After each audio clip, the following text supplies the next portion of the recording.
Дүйшөмбү 5 апрель жаңы жума башталды. Бұл иш күндүн кечи долбоору. Бұл ТВ1 KG каналы. Жана сиздер көрүп жаткан дал ушундай кызыктуу маек толгон жана ошондой эле сиздерге жаңы фактыларды алып келе турган, балким жаңы идеяларды алып келе турган программа. Андыктан баардыгыңыздарды жакындагы чакырабыз экрандарга жана биз менен болууну өтүнөбүз.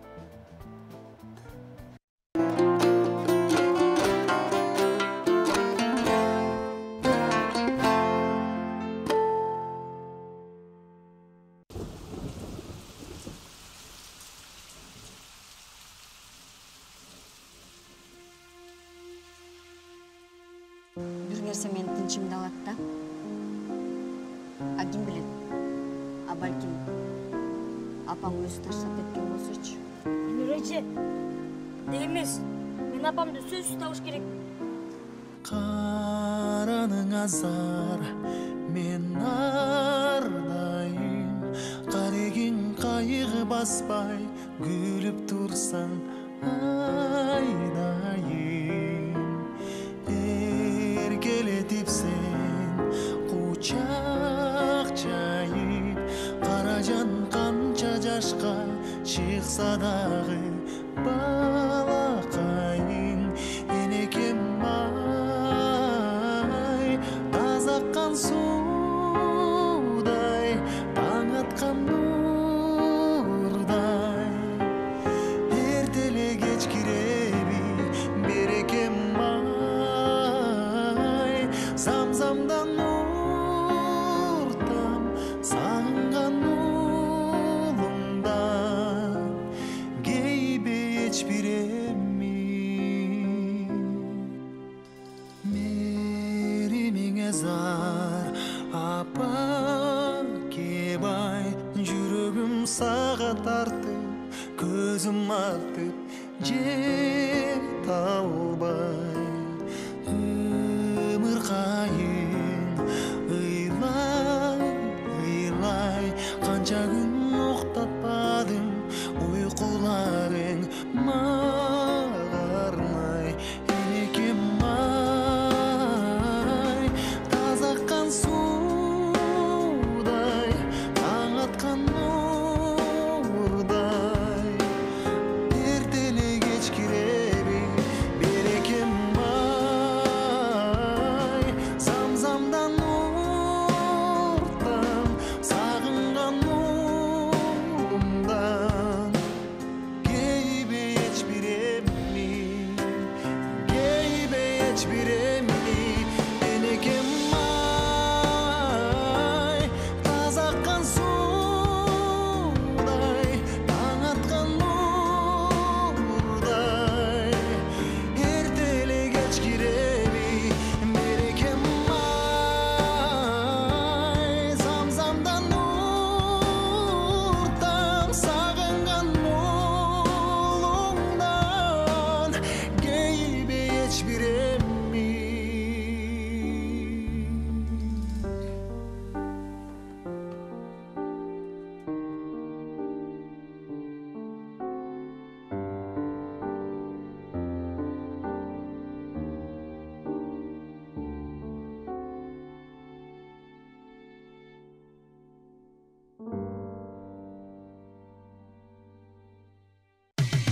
Кечтин кезекчиси Урмат Борченов.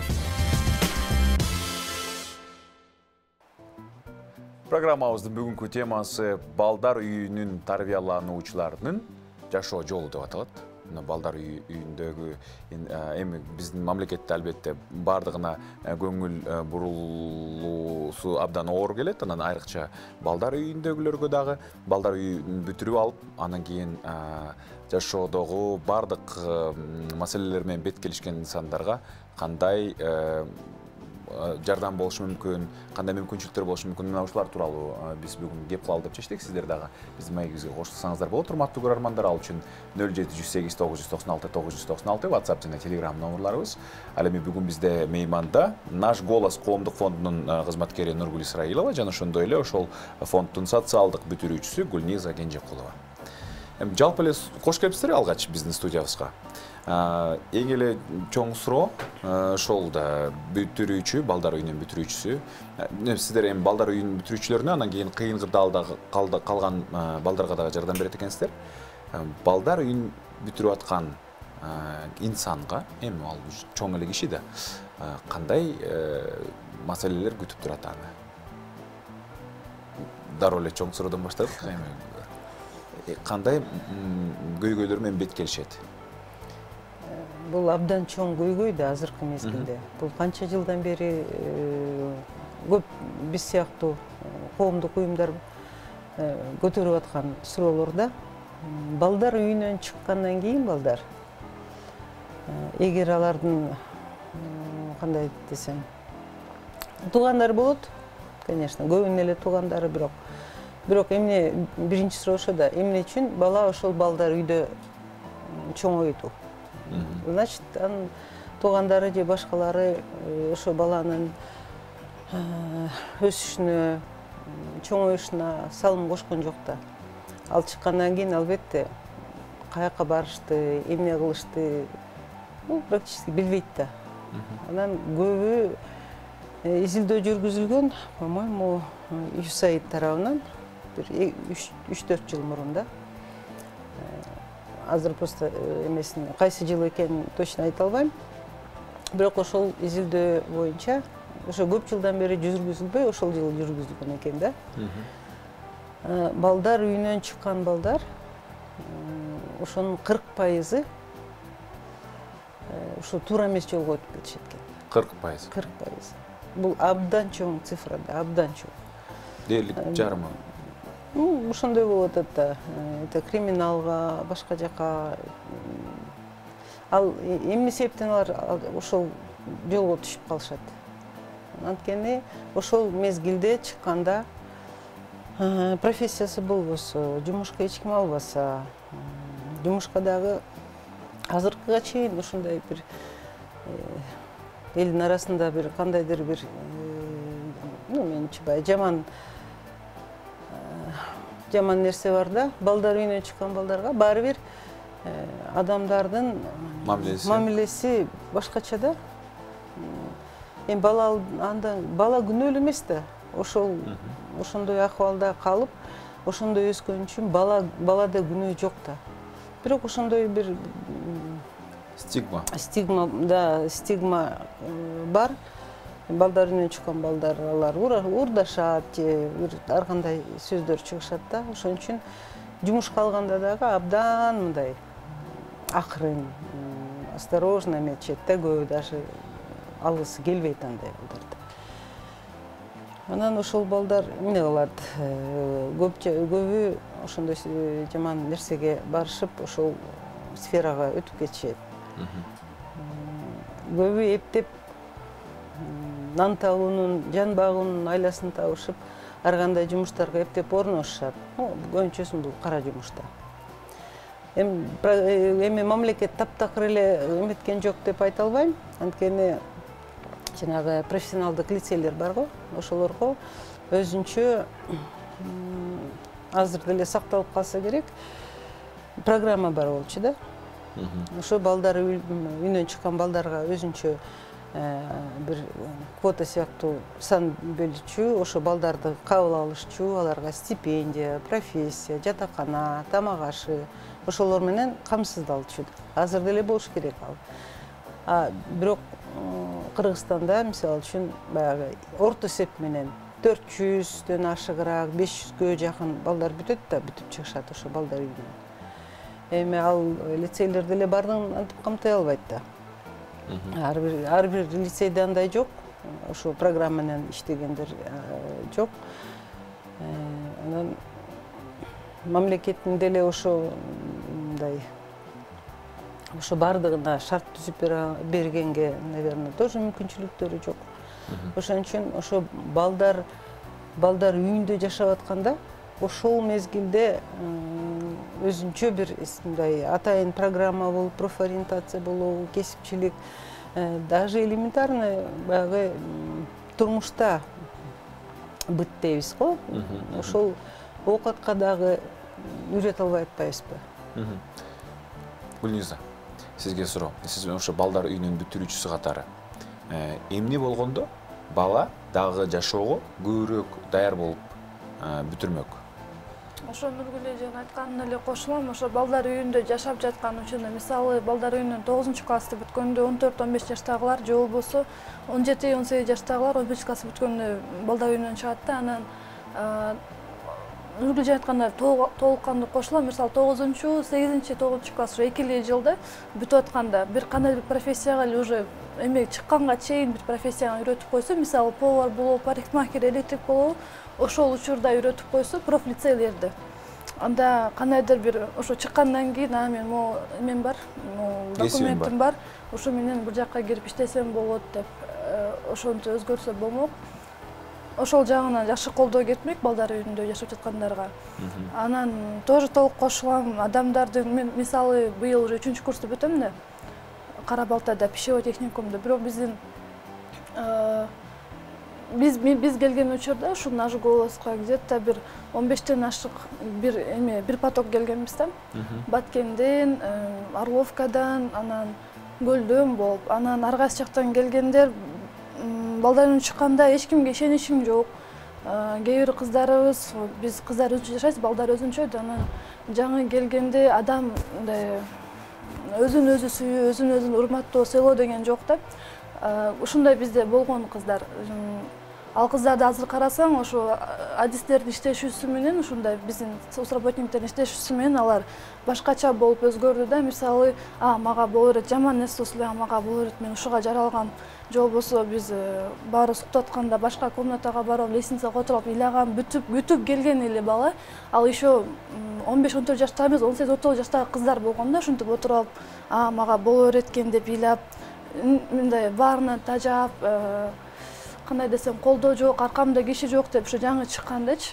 Это мындай бизге окшоп общественный социальный домдорго жашап калгандарга абдан кандай десем, повезло да, анткени аркабызда киши бар, бизге мындай бас, мындай кыл, тигиндей кыл деп кеңеш берчү адамдар бар да. Кээ бирөө эмес, көпчүлүгү эле көчөдө калып калышат. Эркек балдар ошо бирөөнү сабап, бирөөнү кылып кетишет. Анан айтып коет го, карын майды чегиртет деп. Бир кесимдечи ошо бир анча-мынча ушундай болгон балдардын айынан балдар үйүнүн бүтүрүүчүлөр дегенде эле ошо бирөөнү урдап кеткен, бирөөнү жулуп кеткен, бирөөнү чаап кеткен адамды же болбосо бузулган кыздарды элестетишет да, көп эле адам ошондой. Жаңы окууга тапшырганда деле кругтарга кошулушуң аябай оор болот, анткени по районам өзүнчө болот го, студенческий жизнь такие, 1-курста одни деловые, өзүнчө бири городской, бир айылдан келген, ушундай анан детский дом тоже өзүнчө болуп калат. То есть бывают девушки, которые вот именно и мальчики тоже мындай упрекают, деп сүйлөсө күлүп коет, это же детский дом, ошондой күндөр да болот. Ал мен ар бир эле бүтүрүүчүдө, наверное, болсо керек. Анан ошондой учурда бүтүрүүчүнүн өзүнүн кээ бирөө болсо бар, огойтор атаандашып, алар менен ушуп талашып, ким жаман? Тигил үй бүлөдөн келген баланы эч ким жаман дебейт. Анткени ал бакуштар, ал тарбия алып, шумдук болуп үйдөн келген бала. Ал идеальный. Күнөөнүн баарын ошо балдар үйүнө бүтүшүп келген ошо балага үмүтүп коюшат да. Кээ бир жерлер бар. Анткени көбүнчө эле окуган, анан окубай калган эми бар да биздин тааныштарыбыз, которые бүтүп кеткендерчи. Жаңы окууга тапшырганда кандай болуп атасың, эмне болуп атасың деп өз советтерди берип ошентип калганда, мынтип айтты, тигинти, анам бөлдү, анам тиги менен ушуп келдим, мынтип келдим. Эмне кылып келсең, эмне кылдың, анан дальше мугалимдер эмне болду десе, балдар үйүнөн бүтүрүүчү келгенде мени күнөөлүү кылып чыгарып коет кээ бир мугалимдер. Кээ бир жерде бар, наоборот, колдоп, биздин директорубуз бар болчу, Тилек Туркменович деген колледжден. Агай пандемия учурунда агай жоготуп алдык. Ал агай золото моё деп алып, бизде наш голосдун атынан Аю Холник менен 8 студент барганбыз да, бүтүрүүчү барып, ал жакта окууга тапшырганбыз. Анан аябай чоң колдоо көрсөтүшкөн мугалимдердин баары. Кээ бирөө үйүнөн варенье алып келип берет, кээ бирөө урушат, монтип тигинтип деп. Ушундай да мугалимдер бар, айтпайм баары жаман деп. Ушинтип колдоп, кеңештерин билип жүргөндөр да бар. Анан көбүнчө эле ошо элдердин көз карашы эмне десе эле, бул урдап кетет, соолуп кетет деген понятие аябай элдерде көп. анан мен сен башкача дөнсөм мындай турбайсың деп айткандар да болот да. Бүтүрүүчүлөргө мындай түрдүү көйгөйлөр болот атпайбы? Материалдыктагы, ошол эле моралдыктагы басмырлоолорго тушууга атышат.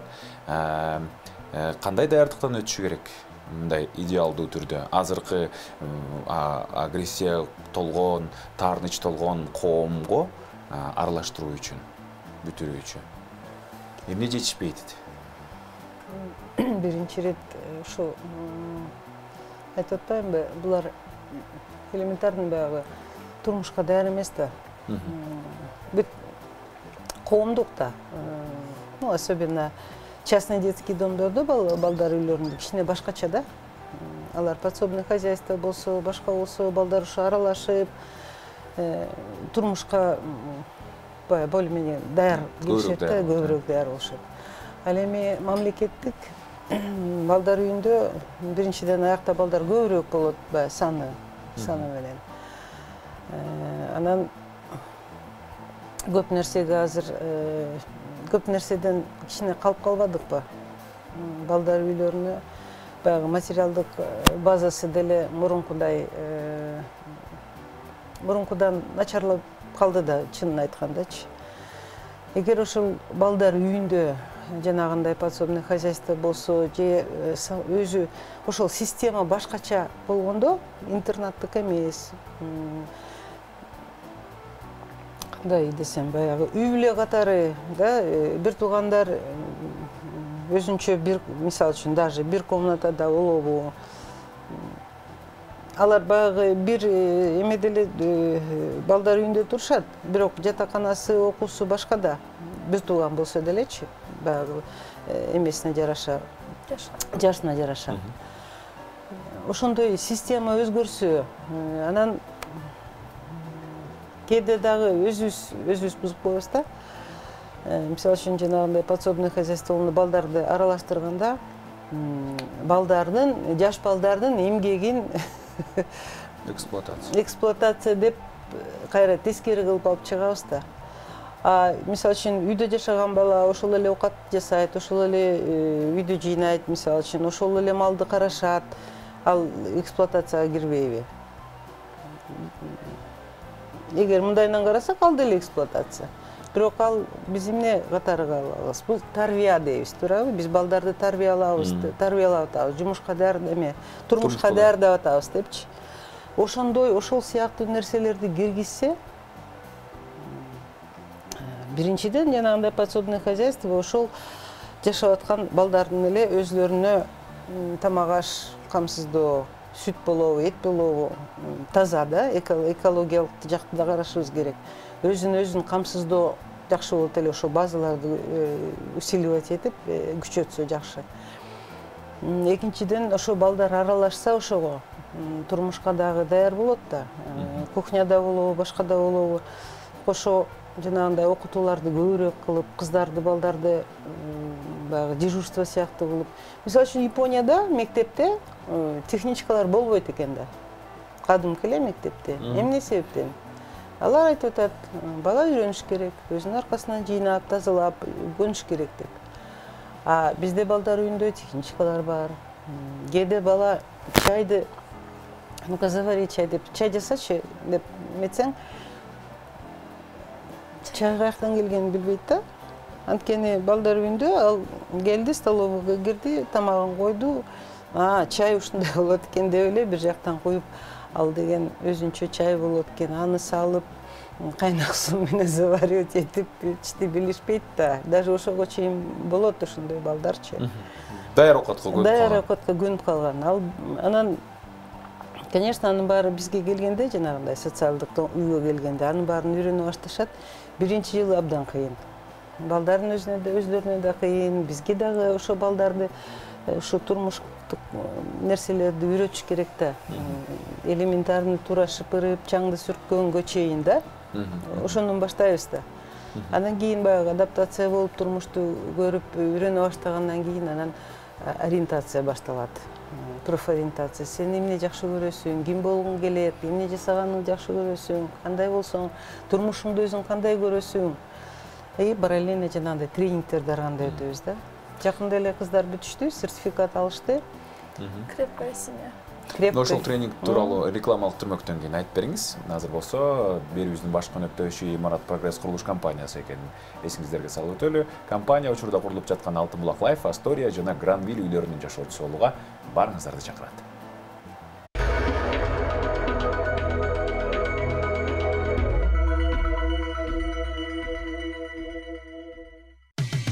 Кечтин кезекчиси Урмат Борченов.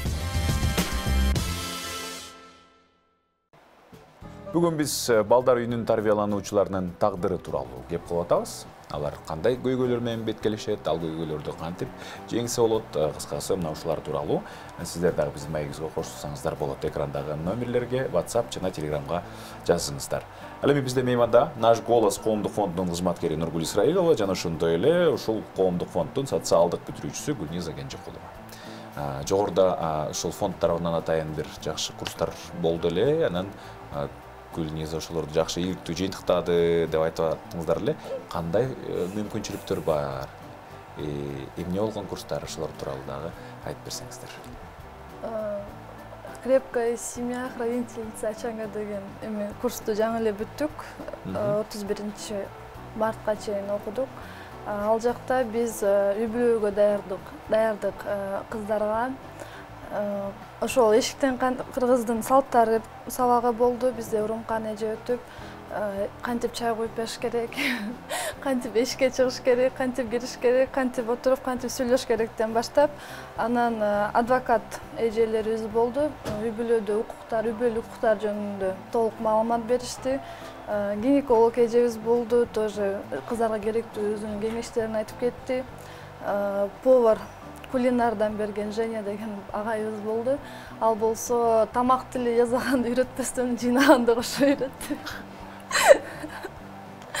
Анан психолог эжебиз болду. Ал эжебиз менен тоже көп кыздарыбыз өзүнүн ичиндегилерин айтып, анан мужская психология кандай, женская психология кандай, как подать себя правильно деген сыяктуу темаларды өттү. Этикет болду бизде. Татьяна Александровна деген эжебиз кантип отуруш керек, кантип сүйлөшүш керек, кантип встречаларга барыш керек. Вот тоже туура тамак жеп, туура отуруп, туура сүйлөөдөн бери үйрөтүп, бир февралдан баштадык. 1,5 айдын ичинде сертифицированный сертификат алдык.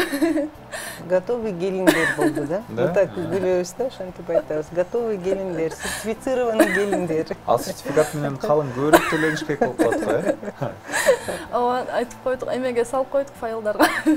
Үйгө алып барып. Жакшы, өтө маанилүү тренингдер экен. Да, аны биздин жакшы бизге жардам берген Тамара Васильевна. Влада деген коомдук уюм бар. Ошолор бир долбоордун алкагында ошо биздин кыздар үчүн ошонун баардыгын өткөзүп беришти да. Ошолорго чоң ыраазычылык билгизет элек да. Мындай курстар маал менен болуп турабы же бул болгону бир гана долбоорбу? Ал биздин өзүбүздүн иш-аракетке жараша да. Бирок көп нерсе ошо курстан тышкары өзүбүз ар кандай эмелерди өткөзөбүз да. Майрам болобу, туулган күндөрү болобу. Ошо жактан эле баягы мастер-класс сыяктуу эле Айнура эжеси биздин директор өзү баштап, мисалы үчүн аш басат, башка кылат.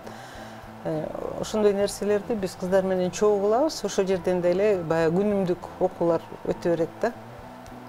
Андан тышкары бизде мастерскойлор бар. Биздин социалдык үй балдар үчүн да, эркек балдар өзүнчө, кыздар өзүнчө. То есть бир үйдө кыздар жашашат, экинчи үйдө эркек балдар жашашат. Анан ошо балдардын полностью ал үйлөрдү арендага, ижарага алабыз да. Ижарага алып, ошо биздин общественный фонд төлөйт. Андан тышкары баягы үйдүн ижарасы, коммуналдык расходдор, балдардын тамак ашы, балдардын кийим-кечеги, ошонун баардыгын общественный биздин коомдук фонд аркылуу болот да. Анан биздин коомдук фондко абдан чоң жардам берген Аю холдинг. Биринчиден эки кызыбыз, бир балабыз Алтынбек, Гүлниза и Гүлжамал. Жанагы Кара-Балтадагы ошол Общий проект боюнча 8 киши. 8 киши окушат. Биздин фонддон ушуучу полностью ошол аю бизге каржылайт да. Булардын окуусун, ошол жактагы жашаганын. Андан тышкары бизге аю гранттын жана торговый центр бар го. Ошол жерден чоң жакшынакай площадка кылып беришти. Тоже благотворительность кылышып бизге бекер. Ал жерден биз кыздарга кичинекейимде мастерской ачып атабыз. Уюштурганбыз, бирок азыр аягына чейин оформлениясын кылып атабыз. Ал жерден биз в основном жанагындай арт-терапия өтөбүз да, кол менен. Тигебиз, ар кандай нерселерди жасайбыз, түйөбүз. Негизги ошо баягы окуудан тышкары убактыбыз ошол жерде өтөт да. Андан эркек балдарга алардын социальный домдун өзүндө кичинекей помещение мастерской кылып алышкан. Алар жыгач боюнча иштешет балдар, үйрөнүшөт. Ал жакта Канат деген байкеси бар. Ошол Канат байкеси балдар менен иштейт. Мен болсо ошо кыздар менен жанагы мастерскойдо. А жасалган продукция? Ал продукцияны жанагындай ярмаркаларга катышабыз, Instagram боюнча, ошо боюнча сатып. Биз көп деле тыйын таба элекпиз пока. Бирок негизи ошол акча кантип табылат? Вот, акча кантип табылат, допустим, клиенттер менен кандай иштеш керек, Instagramда кандай алып барыш керек, коммуникация да. Ал эл менен кандай жанагындай байланыштар түзүш керек. Анткенде ар кандай адамдар бар да, даже ярмаркада кээде кызым ошол ярмаркада сатып атып анан таарынып келди да. Эже бир бабушка ушинтип айтты. Булар деген балдар үйүнөн экен, канча берсеңдерге буларга аз болот деп эчтеке албай басып кетти деди. Анан айттым, ага таарынба дедим. Андай адамдар көп. Эми көбүнчө жакшы адамдар, конечно. Көбүнчөсүн жакшы адамдар, түшүнгөн адамдар, колдошот, жанагындай кышында чоң акция өткөздүк да, плюс мой кирпич деп. Дагы бир нерсе, ушул биз жана ижарага алып атабыз деп атпайбызбы, үйлөрдү. Эми ошончо бир 15 жылдан бери ошондой фонд ошентип бараткандан кийин, анан былтыр глобальный фонд деген американский бир фонд Новопокровкадан участок сатып алганга каржылап беришти да, акча беришип. Азыр фонд ошо участкасы бар, 10 сотка фондтун. Ал жерге биз ошондой социалдык үй куралы деп, ошондой анан балдардын инициативасы менен пандемия убагында давайте жана мастерскойдон тапкан эмелерди, акчаларды, анан ар кандай акцияларды өткөзөлү, ошонун акчаларын чогултуп биз үй салалы. Анткени булар выпускник болуп кетишет, булардын ордуна башка балдар келет да. Анан ошо балдар биз честно говоря, да, көчөдө калышпасын, биз сыяктуу кыйналбасын. Анткени ижарага алган үй бүгүн жакшы, эртең бошоткула деп кайра көчүүгө кээде душар болобуз да. А канча киши тарбияланат? Азыр 16 бала. 16 бардыгы 16 кыздар, балдар. Это те, которые постоянно жашагандар. Выпускниктер бар, алар болсо мындай общагада жашагандар бар. Ал жакка фонд мындай эле жардам берет, как продукты, вот общаганы төлөп, ошондой жактан жардам берет. Анан постоянно прям үйдө жашаган азыркы учурда 8 бала, 8 кыз. Анан выпускниктер бизде 3 жылга чейинки убакытта жашашат. Бул ошо жашоого даяр окууну бүткөнгө чейин фонд каржылап берет. Көбүнчө жумуштарга дагы киргизип бергенге жардам берет. Ошо плюс мой кирпич акция боюнча айтып кеттим. Биз азыр акча чогултуп атабыз үй салганга. Акцияны биз магазин салганбыз Покровкада, Наша грядка деген. Ошон карантин учурунда, былтыр 15 март карантин болгондо биз марттын 20-ларында биринчи жолу картошка айдап балдардын үйүнө. Анан кийин сатсак болот экен деп байкелерге айтсак, Алар бизге жанакы ошо эменин местосын сатып алышып, ошол жакта балдар, кыздар, общий кыз бала деп ремонт кылып, карантинде үйдө болдук да, баарыбыз чогуу бир үйдө жашадык. Анан ремонт кылып, актап, сырдап, тазалап, ал жактан жарымын столовый кылабыз, жарымын магазин кылабыз деп ачкан болчубуз. Магазинибиз азыр иштеп атат. Фрукты, овощилер Новопокровкадан келатканда, вот Новопокровканын акыркы жагы болуп калат. Наша грядка деген социальный магазин. Ошол магазинде биз акча түшүп атканын көрдүк да, то что иштесең, акчаны тапсаң болот. Анан биз мастерскойдо мурда бизде арт-терапия деп бири-бирибизге белек берчүбүз, ошо туулган күндөрдө, же болбосо тааныштарыбызга кылганды үйрөтүп болчу. Андан кийин айтып калышты, балдар эме деп, сатып көрбөйлү ушуну деп. Ну, эмеге фундамент жер бар, бирок үй салып качан баштайбыз десек, акча жок үй салганга деп. Ушулешип үйдө бизде көбүнчө эле чогуу отуруп калабыз баарыбыз. Кыздар, балдар, эжелер, байкелер баары чогуу отуруп калганда эле, эмне кылсак, кандай кылсак деп пландаштырып отуруп калганда эле, анан ошо участок алдык деп сүйүнчүлөп майрамдаттан кайра качан салабыз үйдү деп ошентип акча табыш керек болуп, анан балдар давайте сатабыз деп, ошентип кылып сатабыз бир нерселерди деп. Анан балдар ошо ёлкаларды жыгачтан кылып башташты. Игрушкаларды бизге Нургүл эже гийс менен иштешкенди үйрөттү. Материалдардан, мехтерден игрушкаларды жасадык, сумкаларды ошентип заказ алып бири-бирибизге берип, башында биздин жакын досторубуз аркылуу эле ошол ар дайым бизге жардам берип жүргөн эже байкелердин рекламасы аркылуу эле кетип калган. Мындай эле болчу башында. Мындай кофейняга бардык, бир-эки ярмаркага чыккандан кийин анан Ольга Баласатов деген биздин ар дайым колдоп турган эже Facebook'тан Плюсмой кирпич деген акцияны баштайбыз деп ошентип кылып, ошонун аркасынан Плюсмой кирпич азыркыга чейин уланып келет. Майрамдары да жакшыраак клиенттер көбүрөөк болот. А так постоянно ошол балдарыбыз жыгач менен иштешет, ушундай лофт стилдегилер деп бизде ушундай заказды көбүрөөк алып атышат. Анан кыздарыбыз болсо ошо материал менен игрушки, сумки, азыр шоперлер аябай актуалдуу болуп аткандыктан ошо шопер анан подушкаларга аябай көбүрөөк басым кылып атабыз.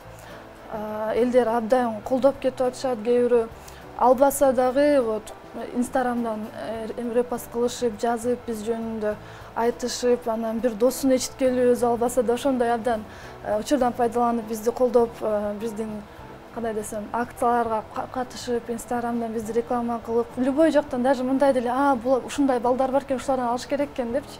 Ушундай адамдар абдан көп, учурдан пайдаланып аларга ыраазычылык билдирип кетким келет. Учурдан пайдаланып аккаунтты да айтып коесузбу? Наш.голос. Nаш.голос. Болду. Ооба. Nаш.голос. Анан биздин магазиндики нашагрядка.kg эле. Наша грядка, наш голосторго жазылабыз. Анан албетте продукциялар керек болсо, жок дегенде сиз айткандай репост менен дагы колдоо көрсөтсөңүздөр болот. Башында аябай болчу да, башында эми бизди эч ким таанычу эмес-го, анан эмне кылабыз, анан өзүм аккаунтум күнүгө наш голос, менин досторум күнүгө наш голос, ошентип жакын эле адамдардын мындай рекламасы аркылуу эле көп киши таанып кетти да. Албайм дейт. Алып койчу, хотя бы реклама алып койчу дейм, макул дейм. Башында ошентип, андан кийин уже эле биринен бири өтүп, биринен бири көрүп, отметка кылып атышып эле көп колдоого эметип, кантсам учурап кетти. Ошо. Наш голоско, фондко балдар кантип келишет? Ар бир баланын өзүнүн мындай окуясы бар, историясы бар. Ар кандай келишет да, кээде жөн эле чалышат. Мисалы үчүн бирөө көрүп калса, же билип калса, анан биздин фондду билип таап келишет да, ушундай кыз, ушундай акыбалда экен, ушуга көмөктөшүп коюңуздар деп. Көбүнчөсүн балдар үйлөрүнүн директорлору, допустим, кийин выпуск болуп атканда алар деле билишет да, кайсы бала кайсы жака барат. Эми совсем мындай кызыкпай чыгарып ийбейт да. Анан кээ бирөөнү айтышат, ушу балага жардам керек эле, 1 жыл болобу, 2 жыл болобу, кичине көмөктөш керек эле деп ошондой келишет да. Кээде даже туугандары, ушу биздин мындай тууганыбыздын баласы же кызы бүттү эле, чыкты эле, азыр кыйын акыбалда болуп атат деп. В общем, ар кандай да, ар баланын өзүнүн эмеси бар да, историясы бар. кандай десем, мындай бир бирдиктүү борбор, жардам борбору болсо жакшы болот эле деген бир оюм бар да. Себеби көпчүлүк мисалы үчүн жардамдар кээде бир эле жерге бериле берет, же болбосо кээде дарегине жетпей калган учурлар көп болот болуш керек. Сиздерде мисалы үчүн жардам берем деген инсандар болот го. Негизи балдар үйүнө кандай жардам берилиши керек деп ойлойсуздар сиздер? Эми сиздер көбүрөөк билесиздер да. Бизден берешен адамдар, айкөл адамдар көп го. Мен мүмкүнчүлүгүм бар, жардам берсе. Балдар үйүнө мисалы ошол эле окууларга, мисалы тил үйрөнөм деп үйрөнө албай жүргөндөр канча финансына айланчы. Же болбосо мен бул жакка барып, ушул жакка тапшырат элем да, опять же финансга кеп такалып калат го. Бизде финансы маселеси аябай эле билбейм, маселе мындай бөлүнүшөт деле болуп калса керек көп нерсегечи. Жумушка кээ бирөө бар дипломун алып деле ошо аябай кыйналып тырышып окуп, окууну бүтүп, анан жумушу жок, ошо таанышы жок, жумушу жок калып калгандар бар. Ошондой жактан жардам берсе болот. Бизде азыр актуальный проблема ошо үйгө кеткен үчүн сейчас поднимали этот вопрос, айтып атабыз, балдар үйүнүн бүтүрүүчүн строительный компанияларга кайрылалы деп азыр пландарда бар. Кандайдыр бир бекер үй эмес, бекер үй кереги жок. Эми бекер окат барбир эмеси жок да, жукпайт деп коетпу. Анан өзүң эмгегиң менен алганың ошол жакшыраак да. Биздин көбүнчө эле көз караш окшош экен, балдар менен сүйлөшүп отуруп калсак, ошо мисалы окууну бүттүм, иштедим, анан постоянно квартирада жүргөндөн тажайсың да. Адам өзүнө бир уголок издейт эмеспи, анан мындай ошо үй маселеси жагынан бир рассрочка, ипотека деген бар го, ошол жактан атайын өзгөчө программа кылып берип койсо, может ошол эле акча болсун, бирок жылын көбүрөөк кылып берип коебу, билбейм, ошондой жагынан колдоо көрсөтүп берсе, мне кажется, жакшы эле болмок көп кишиге. Анан эң башкысы балык эмес, кайырмак бериш керек экен да. Чоң рахмат. Биз сиздерге берген убактыбызда жыйынтыкталып калыптыр. Ыраазычылык билдиребиз. Албетте өтө көп сандаган көйгөйлөр, мына ошол көйгөйлөрдү жеңилдетип, көйгөйлөрдү азайтууда сиздердин салымыңыздар абдан чоң. Бизде мейманда Наш голос коомдук фондунун кызматкери Нургүл Исраилова жана ошондой эле Наш голос коомдук фондунун социалдык түзүүчүсү Гүлниза Кенжекулова болду. Азыр болсо сиздерге кыскача кызыктуу сюжет тартуулайбыз, андан кийин бүгүнкү темабыз уланат.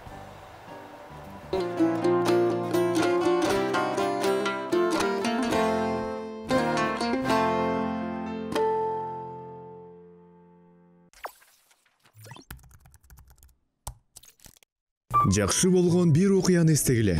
Эстетиңизби? Ал эми 3 жума мурун түшкү тамакка эмне жегениңизди эстегиле. Экинчиси, балким эсте калган жок. Эмне үчүн? Биз кээ бир нерселерди эстеп, кээ бир нерселерди унутуп калабыз. Эмне үчүн эскерүүлөр убакыттын өтүшү менен өчөт? Алгач эс тутумду калыптандыруу процессине көңүл буралы. Бир нерсени жасап жатканда, мисалы телефон номерин тергенде, сезүүбүз нейрондор чынжырын аркылуу берилген электрдик сигналдарга айланат. Башында маалымат кыска мөөнөттүү эс тутумга кирип, ал жерде бир нече секундтан бир нече мүнөткө чейин сакталат. Андан кийин мээнин гиппокамп аттуу бөлүктөрү аркылуу узак мөөнөттүү эс тутумга кирип, акыры мээдеги маалыматты сактоочу жайларга жетет. Мээдеги нейрондор нейротрансмиттер аркылуу синапс деп аталган жерлерде импульстарды алмашышат. Эгерде эки нейрон тез-тез байланышка чыкса, таң калыштуу нерсе болот. Алардын ортосундагы алмашуу эффективдүүлүгү жогорулайт. Бул процесс узак мөөнөттүү потенция деп аталып, эс тутумду узак мөөнөттүү эс тутумунда сакталуунун механизми деп эсептелет. Бирок эмне үчүн айрым эскерүүлөр жоголот? Факторлордун бири жаш курак. Картайганда синапстар жайлап, алсырай баштайт. Бул эс тутумда маалымат алуу ылдамдыгына таасир этет. Окумуштуулар эс тутумдун начарлашын түшүндүрүш үчүн бир катар категорияларды сунушташты. Биринчиден, мээнин кичирейиши. Гиппокамп ар 10 жылда нейрондорунун 5%-ын жоготот. Ал эми 80 жашка чыкканда бул сан 20%-га жетет. Экинчиден, нейромедиаторлордун өндүрүшү төмөндөйт. Так айтканда, ацетилхолин бул окуу жана эс тутум үчүн зарыл. Ушул өзгөрүүлөрдүн бардыгы сакталган маалыматка таасир этет. Жаш куракта бир нерсени эске алуу жөндөмүнө таасир этет. Биз көңүлүбүздү буруп, биз үчүн маалымат абдан маанилүү болгондо, процесстин жүрүшүнө жакындан катышкан учурда эскерүүлөр жакшы сакталат. Жаш өткөн сайын көбөйүп бараткан психикалык жана физикалык көйгөйлөр биздин концентрация жөндөмүбүзгө таасир этет. Ошентип эс тутумубузду уурдайт. Эс тутумдун начарлашынын дагы бир себеби өнөкөт стресс. Эгерде бизде жумуш жана жеке иштер дайыма ашыкча болсо, денебиз күтүү режиминде болот. Эволюциянын жүрүшүндө кризисте жашап кетүүнү камсыз кылууга багытталган физиологиялык реакция механизми иштелип чыккан. Химиялык заттар энергияны мобилизациялоо жана даярдыкты жогорулатуу мүмкүнчүлүгүнө ээ. Бирок өнөкөт стресстин шартында ушул заттардын көптүгү пайда болуп, андан мээ клеткалары өлүп, жаңы клеткалардын өндүрүлүшү токтойт. Бул маалыматты эс тутумубузда сактоого таасир этет. Депрессия дагы бир терс фактор. Депрессия учурунда эс тутумубузда көйгөйлөр пайда болуу коркунучу 40% жогорулайт. Серотониндин дүүлүктүрүү менен байланышкан нейротрансмиттердин деңгээли төмөн болот. Депрессияга кабылып, жаңы маалыматка көңүл бурбай калышы мүмкүн. Депрессиянын белгилеринин бири мурунку жагымсыз окуяларга көңүл буруу. Мунун айынан адам азыркы учурдагы нерселерди көрбөгөндүктөн, бул кыска мөөнөттүү эс тутумдардын сакталышына таасир этет. Депрессия менен тыгыз байланышкан обочолонуу ошондой эле эс тутумга таасир этет. Гарварддын Ден соолук институтунун окумуштуулары 6 жылдан бери социалдык интеграция деңгээли жогору улгайган адамдарда эс тутумдун начарлашы жайыраак болгонун аныкташты. Мунун себеби белгисиз, бирок илимпоздор социалдык интеграция ой жүгүртүү процесстерин машыктырат деп эсептешет. Бул чыңдардагыдай эле мээ менен иштеш керек. Антпесе аларды жоготуп алуу коркунучу бар. Бирок үмүтүбүздү үзгөнгө чейин мээнин эс тутумун сактап калууга жардам берүүчү бир катар жолдору бар. Физикалык активдүүлүктү сактоо маанилүү. Мээге кан агымы жардам берет. Жакшы тамактаныңыз. Мээңиздин жакшы иштеши үчүн керектүү азык заттар керек. Акыры мээни машыктырууну унутпаңыз. Табышмактарды тапкыла. Мисалы, чет тилин үйрөнүү мээңиздин коопсуздугун сактоонун мыкты жолу.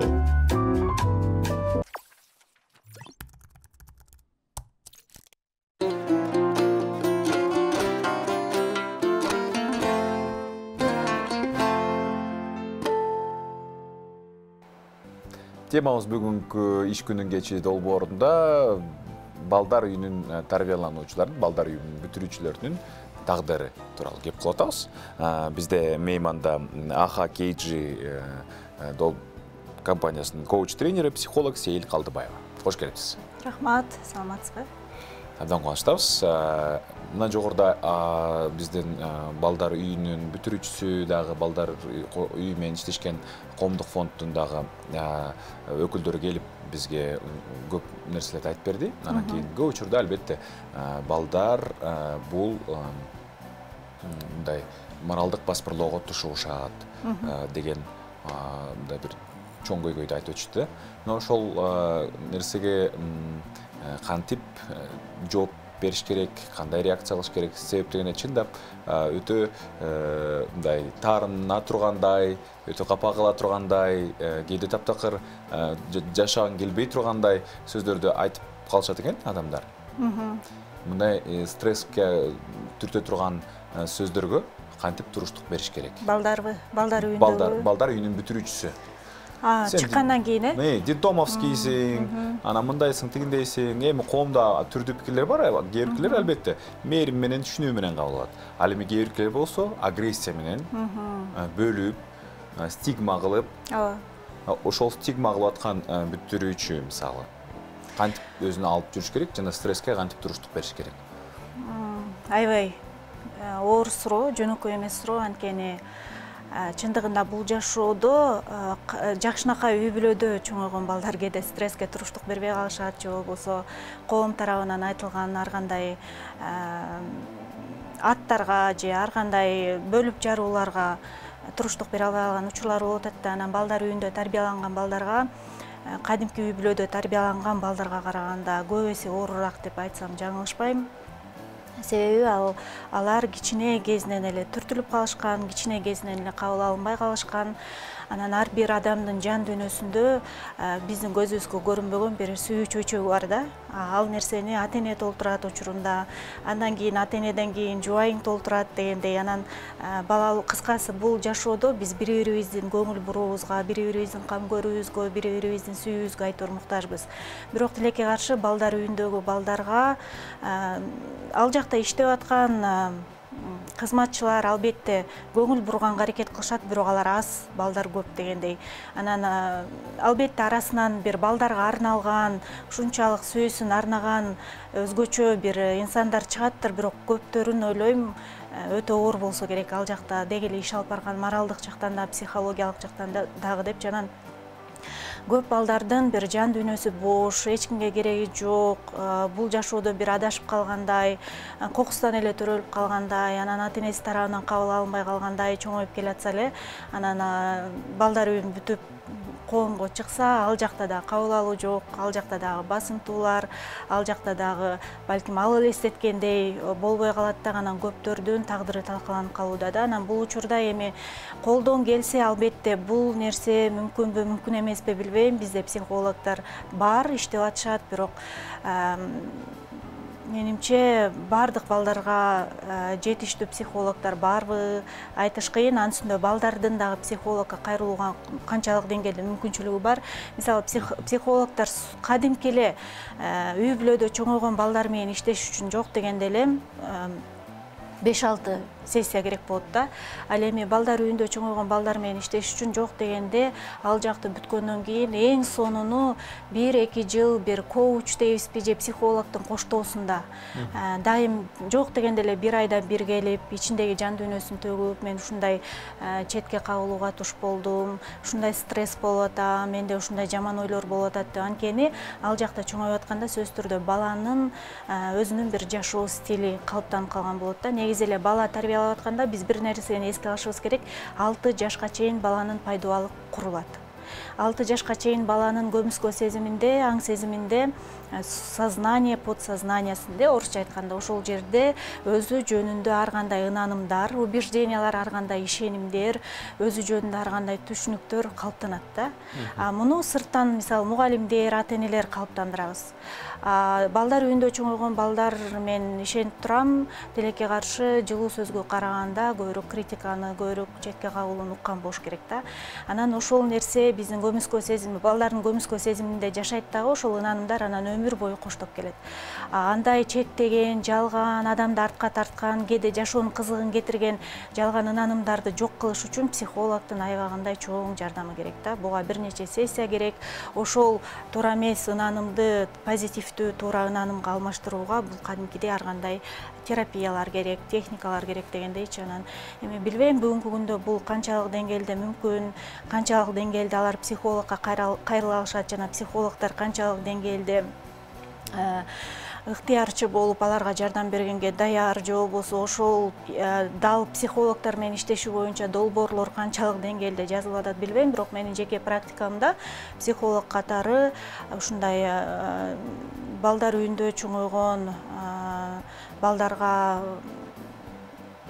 консультация кылып бере аласызбы деген кайрылуулар болгон эмес. Бир жолу ыктыярчылык кыласыңарбы дегенди Facebooktан окуп калгам, бирок тилекке каршы ал учурда мен башка долбоорлордо болуп кайрыла алган эмесмин да. Ошондуктан албетте бул өтө өкүнүчтүү көрүнүш, өкүнүчтүү окуя. Демек, эмне кылышыбыз керек? Биз бардык коомду жапырт ушундай эле массалык маалымат каражаттар аркылуу, соц тармактар аркылуу ошо балдар үйүнүн бүтүрүүчүлөрүнө башкачараак мамиле кылсак деген бир соц роликтерди даярдайбызбы же чакырыктарды кылабызбы билбейм. Анда деле аларды бөлүп жаруу болуп калабы, айтор бул менче мамлекеттик деңгээлди көтөрө турган чоң суроого. Сиз айтып атпайсызбы, 6 жашка чейин адам калыптанат, подсознание дагы эң башка фундаменти пайдубалы. Балдар үйүн бүтүргөн инсанга ошол эле туруктуу агрессия болсо, башынан аягына чейин, анан кийин бүткөндөн кийин дагы агрессияга туш болуп атат. Жардам берүү мүмкүнбү? Албетте мүмкүн. Эгер өспүрүм деп айтабызбы же бүтүрүүчүсү өзү кааласа, Анан биринчи кезекте мен ойлойм, деги эле бул жашоодо адам качан мен өзүмө өзүм жардам берем. Негизи адам кыйынчылыктан биринчи кезекте суруп чыга ала турган бул өзү да. Анан эми балдар үйүндө чоңойгон адамдар үчүн мындай деп айтыш кыйын, бирок жашоосунда колдой турган, коштой турган, кабыл алып кете турган адамдар жолукса эң сонун, ошол адамдардын жардамы менен жанагындай агрессиядан, жанагындай четке кагылуудан, кабыл алынбагандыктан чыгып кетиши толук мүмкүн. Бирок кайсы бир деңгээлде балким атайын тренингтерди өткөнгө болот. Мисалы, кантип стресске туруштук берсе болот, стресс менеджмент деген түшүнүк бар. Кантип негативдүү ойлор келгенде кантип позитивдүү ойлорго алмаштырыш керек, кантип өзүңө өзүң мотивация беришиң керек, башка адамдар сен жөнүндө негативдүү сөздөрдү айтып атса, ошол сөздөргө кантип ишенбей коюш керек. Мунун баардыгын жардам бере турган техникалар бар чындыгында бүгүнкү күндөчү. Бирок бул нерсени кайра эле суроо, балдарга кантип, кандай жол менен үйрөтүш керек. Балким ушул тармакта иштеген, мисалы мен менен азыр чогуу Мерим айым келмек экен, азыр балким кирип калса ал да өзүнүн салымын кошот болуш керек. Көп долбоорлорду кылып келатат. Анан негизи мүмкүн эмес деп айткым келбейт да. Үмүт бар дайым. Кылганга мүмкүн, бирок бул биринчиден ошол бүтүрүүчүнүн өзүнүн көз каранды, албетте, бардык нерсе адамдын өзүнүн көз каранды. Андан кийин өзү талпынып, ошо өзүнө жардам бере ала турган адамдарды издесе, ошондой чөйрөгө умтулса, туура маалыматты көрсө, мисалы бүгүнкү күндө интернет айдыңында чындыгында адамга жардам бере турган дагы маалыматтар бар, адамды жок кыла турган дагы маалыматтар бар да. Бирок ошол интернеттеги маалыматтарды туура ылгап көрүп, анан интернетти дос кылып алса, мисалы башка адамдар жок болсо чөйрөсүндө, анда мен ойлойм көптөгөн эгер башка адамдар жок болсо, балким маалыматтын жардамы менен кайсы бир кыйынчылыктардан чыкканга болот, туура маалыматтардын жардамы менен. Маегибизди бир аздан кийин уланталы. Азыр болсо кыскача жарнамалык түрмөктү тартуулайбыз назарыңыздарга. Берүүбүздүн башкы өнөктөшү бул Имарат Прогресс курулуш компаниясы. Компания учурда курулуп жаткан Алтын Булак Лайф, Астория жана Гранвилл үйлөрүнүн жашоочусу болууга барыңыздарды чакырат.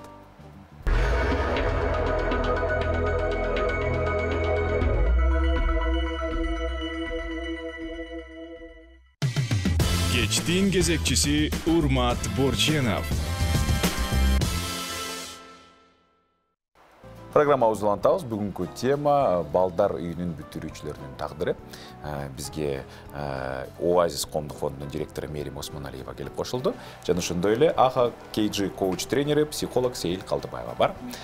Дагы бир кош келипсиздер. Мына жогоруда сөз кылып атып, бүтүрүүчү, балдар үйүнүн бүтүрүүчүсү өзүн жумуш таба албай, өзүн таба албай, анан коомдон ар түрдүү басмырлоолорду күткөн соң кылмыштуулукка аралашып кетүү ыктымалдуулугу жогору деген ой болду. Сиз буга кошуласызбы? Буну тастыктаган кандайдыр бир статистика барбы?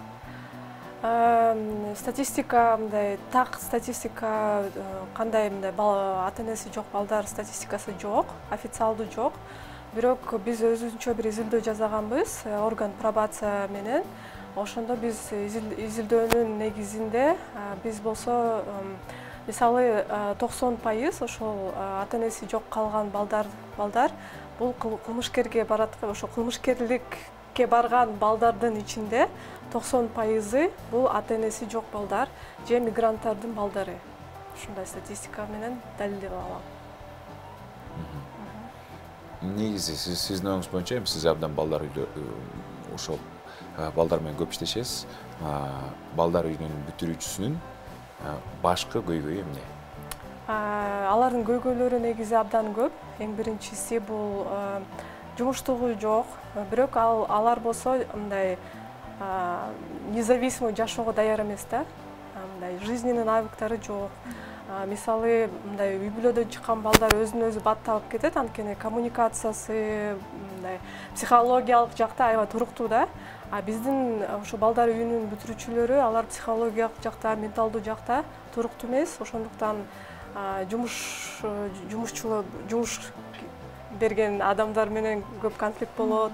Же мисалы өзүнүн внутренний конфликттери болот. ошондуктан көп травматизациядан өткөн үчүн алар социализацияга аябай оор да аларгачы, ушу коом менен байланышуу, ушундай интеграция болуу. Сизге суроо да, ушул коммуникацияны күчтөнтүү үчүн адам кайрылуу өзү аракет кылыш керекпи, же болбосо сиз айткандай психологдор менен иштешиш керекпи, же эмне кылыш керек? Эми балдарга өзү аракет кылыш керек деген мындай калыссыздык болуп калат го. Негизи эле коммуникациянын көндүмдөрү бар да, навыки коммуникации деп коет. Ошол нерсеге чындыгында ал жактагы балдар эмес, кээде кадимкидей үй бүлөдө чоңоюп аткан балдар да жакшы үйрөнбөй чыккан учурлар болот да. Ошондуктан негизи эле эми азыр айта турган болсом бул дагы бир чоң суроо болуп кетчүдөй, бирок билим берүү тармагындагы жана программаларды ойлонуштурганда көбүрөөк ошол балким балдар үйүндө өсүп аткан балдар үчүн көбүрөөк коммуникациянын көндүмдөрүн үйрөтө турган, кийин чыккандан кийин жашоодо керектүү көндүмдөрдү үйрөтө турган балким сабактарбы, кошумча же тренингтерби, бүгүнкү күндө көп долбоорлор бар да бул жөндөчү. Ошондойлорду киргизүү кажет да. Анткени мисалы бала ал жакта тек гана өзүнүн тең чамалаш балдар менен гана коммуникация болот, баарлашат. Ал эми улуумун ал жерде мугалимдер, тарбиячылар менен чектегендиктен алар азыраак болгондуктан ар бир бала менен баарлашып, ар бир балага көңүл буруу физикалык жактан мүмкүн эмес. Ошол себептен алар бир жашоосунда 11 жылбы, 11 жыл бою эле мындай кичинекей балким өзүнүн 10, 20 же 30 бала менен же болбосо ошо балдар үйүндө өзү курактуу кичинекей эле чөйрөдө жүрүп эле, анан 11 жылдан кийин аларды мисалы биз ата энелер балдарыбызды ар кандай коомго алып чыгабыз, кадимки үйдө чоңоюп аткан, толук үй бүлөдө чоңоюп аткан.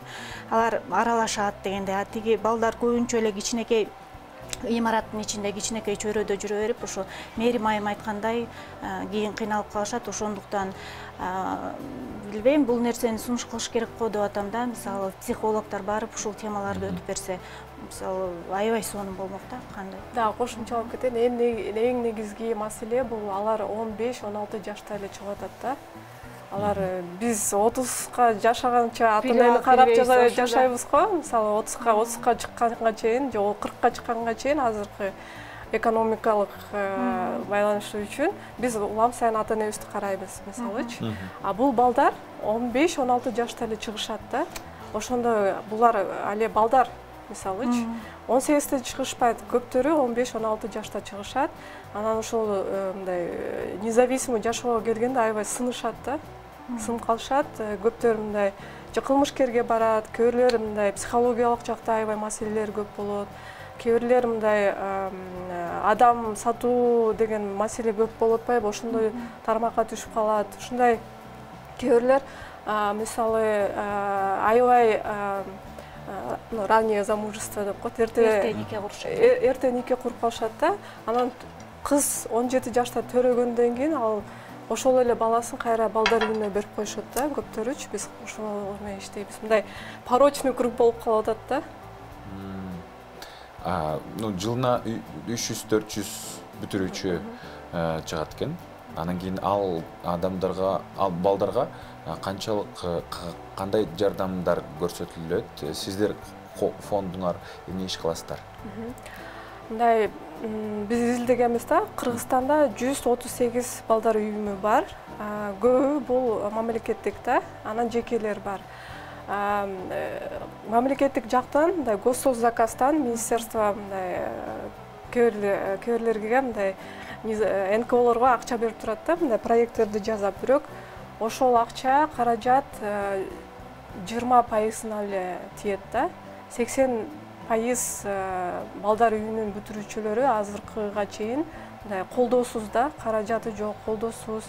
Көөрлөр ата энеси менен баарлашат, ата энеси менен жарашканда, бирок жараша албайт да, анткени 11 жыл бою өзүнчө жашаганда, анан мындай өзүнчө мындай связь жок да алар мененчи. Ошондуктан көптөр мына общежитиеде жашашат, көптөр көчөдө калат, көптөр квартираны снимать этишет. Бирок квартираны снимать этишкенге бул кайра мындай долговая ямага түшүп калып атат да көптөрчү.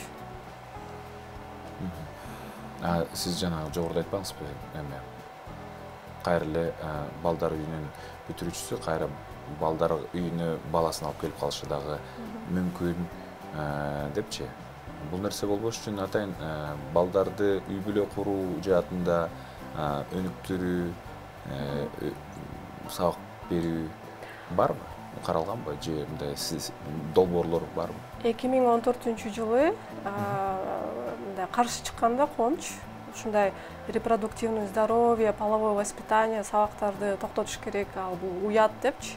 Анан ошол билим берүү министрлиги жок кылып койгон да ошол сабактардычы. Бирок азыр практика көрсөтүп атат, ошол 17-16 мындай бир гана балдар ата-энеси жок балдар эмес, ата-энеси бар балдар деле боюнан бүтүрүп калып атат да кыздарчы. Оны 14 жашта мына мисалы азыр Жалал Абадта 14 жаштагы кыз боюнан бүтүп төрөп койду да. Бул мамлекеттик чоң маселе, оорчундуу маселе. Анткени бизге репродуктивдик мындай здоровье, половое воспитание деген сабактар аябай негизги керек да. Анан үй бүлөнү кантип курганды негизи ушу балдар ата-энеси жок балдар билбейт. Курса дагы көптөр мындай балдар көркөстө өзүнүн аялын уруп коюшот. Же жөн эле жүрүп бир жылдан кийин кайра калтырып коюшат да ошол баласы боюнан бүтүп калгандан кийинчи.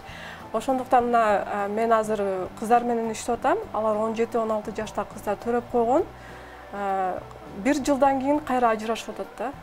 Бир жылдан кийин кайра ажырашып, ошо баласы менен өзүн да бага албайт, же баласын да бага алышпайт.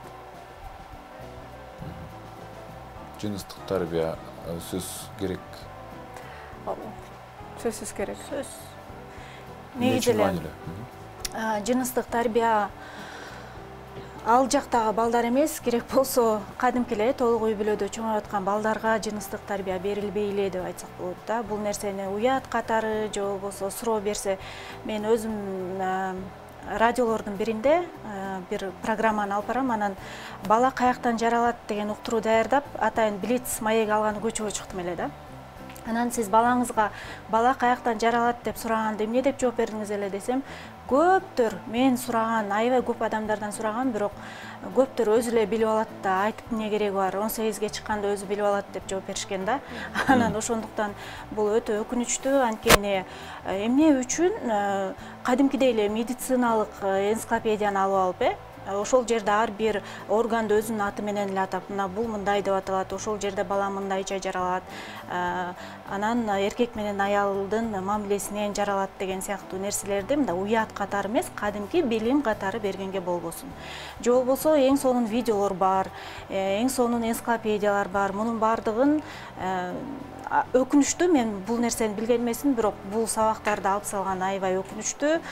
Себеби балада керек болсо сен чоң эле бала кантип жаралганын билбегендер бар да. Өтө өкүнүчтүүсүчү, айыл жергесинде өзгөчө жолуктурган мындай балдарды кантип жаралдың эле десе жооп бере алышпайт да. Анан ошондуктан баланын кичинекей кезинде эле ушул суроону мен каяктан келдим эле дегенде баланын деңгээлине жараша эле жооп бериш керек. Мисалы, кичирээк балдарга баардыгын подробно айтып берүүнүн кереги жок.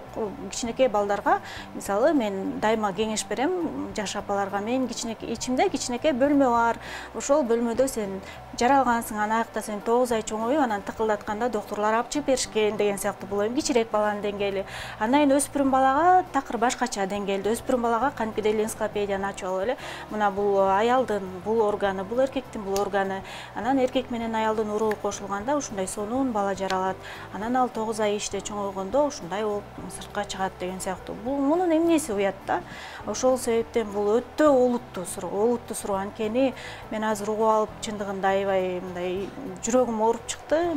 Мээрим айымдын айткан нерселерин угуп алып, анан негизи буну кадимкидей эле мектеп программасына киргизиш керек болчу да. Кадимкидей эле жакшынакай программа түзүп эле, жакшынакай мугалимдер окутуп эле, ошондо балада мындай уялуу сезими да болмок эмес да. Мисалы, анатомиядан билесиңерби, ошол бетти биздин учурда, билбейм силердин учур кандай окуп калган, бирок биздин учурда мугалимдер ошол беттен өтүп кетчү да, өзүңөр окуп алгыла депчи. Мунун эмнеси ошонун өзү эле туура эмес болчу да. Эмнеге чогуу окуп, чогуу түшүндүрүп, бул өтө олуттуу нерсе. Мисалы, мен балдарыма тарбия бергенде, эми албетте балдар менен чоңоюп атат, бирок балдар үйүндө чоңойгон балдарга бул нерсени ким түшүндүрүп берет билбейм, бирок нике бул ыйык нерсе, никеге чейин жакындыкка барбаш керек, өбүшпөш керек деп мындай тазалыкты сактаганга аракет кылыш керек. Бир эле адам менен мамиледе болгонго аракет кылган бул аябай жакшы. Мисалы баланын деңгээлине жараша кызымдын да кулагына куюп келатам, баламдын да кулагына куюп келатам да. Элестеткиле, ошондо мен ата эне катары дайыма айтып келатам. Ошондо дагы мен сарсана болом да. Кандай болуп кетет, эмне болуп кетет деп. А балдар үйүндө чоңойгон балдарга күн сайын ким айтат да, күн сайын муну ким какшап, ата энеде болуп ким күйүп айтат.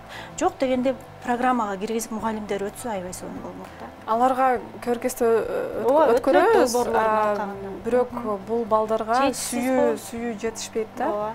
Анан кийин мисалы 15 жашта, 16 жашта кыз балдар үйүнөн чыгып алып, бирөө сүйүү көрсөтсө, 17 жашта бала сүйүүсүн көрсөтсө, ошол сүйүү деп неметет да, ишенип алат.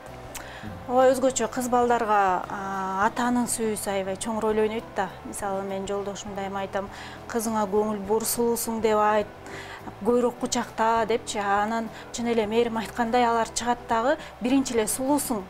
Сени сүйүп калдым десе эле болду. Ой, чын эле ишенип калат дагы. Анан биягы бошта, мен жана программанын башында айтпадым, сүйүү чөйчөгү бошта бул жан дүйнөсүндөгү. Анан биринчи адамга эле өзүн арнап коет да. Керек болсо түшүнбөйт өзүн арнап атканын деле, бала жаралып каларын деле билбеши мүмкүн да.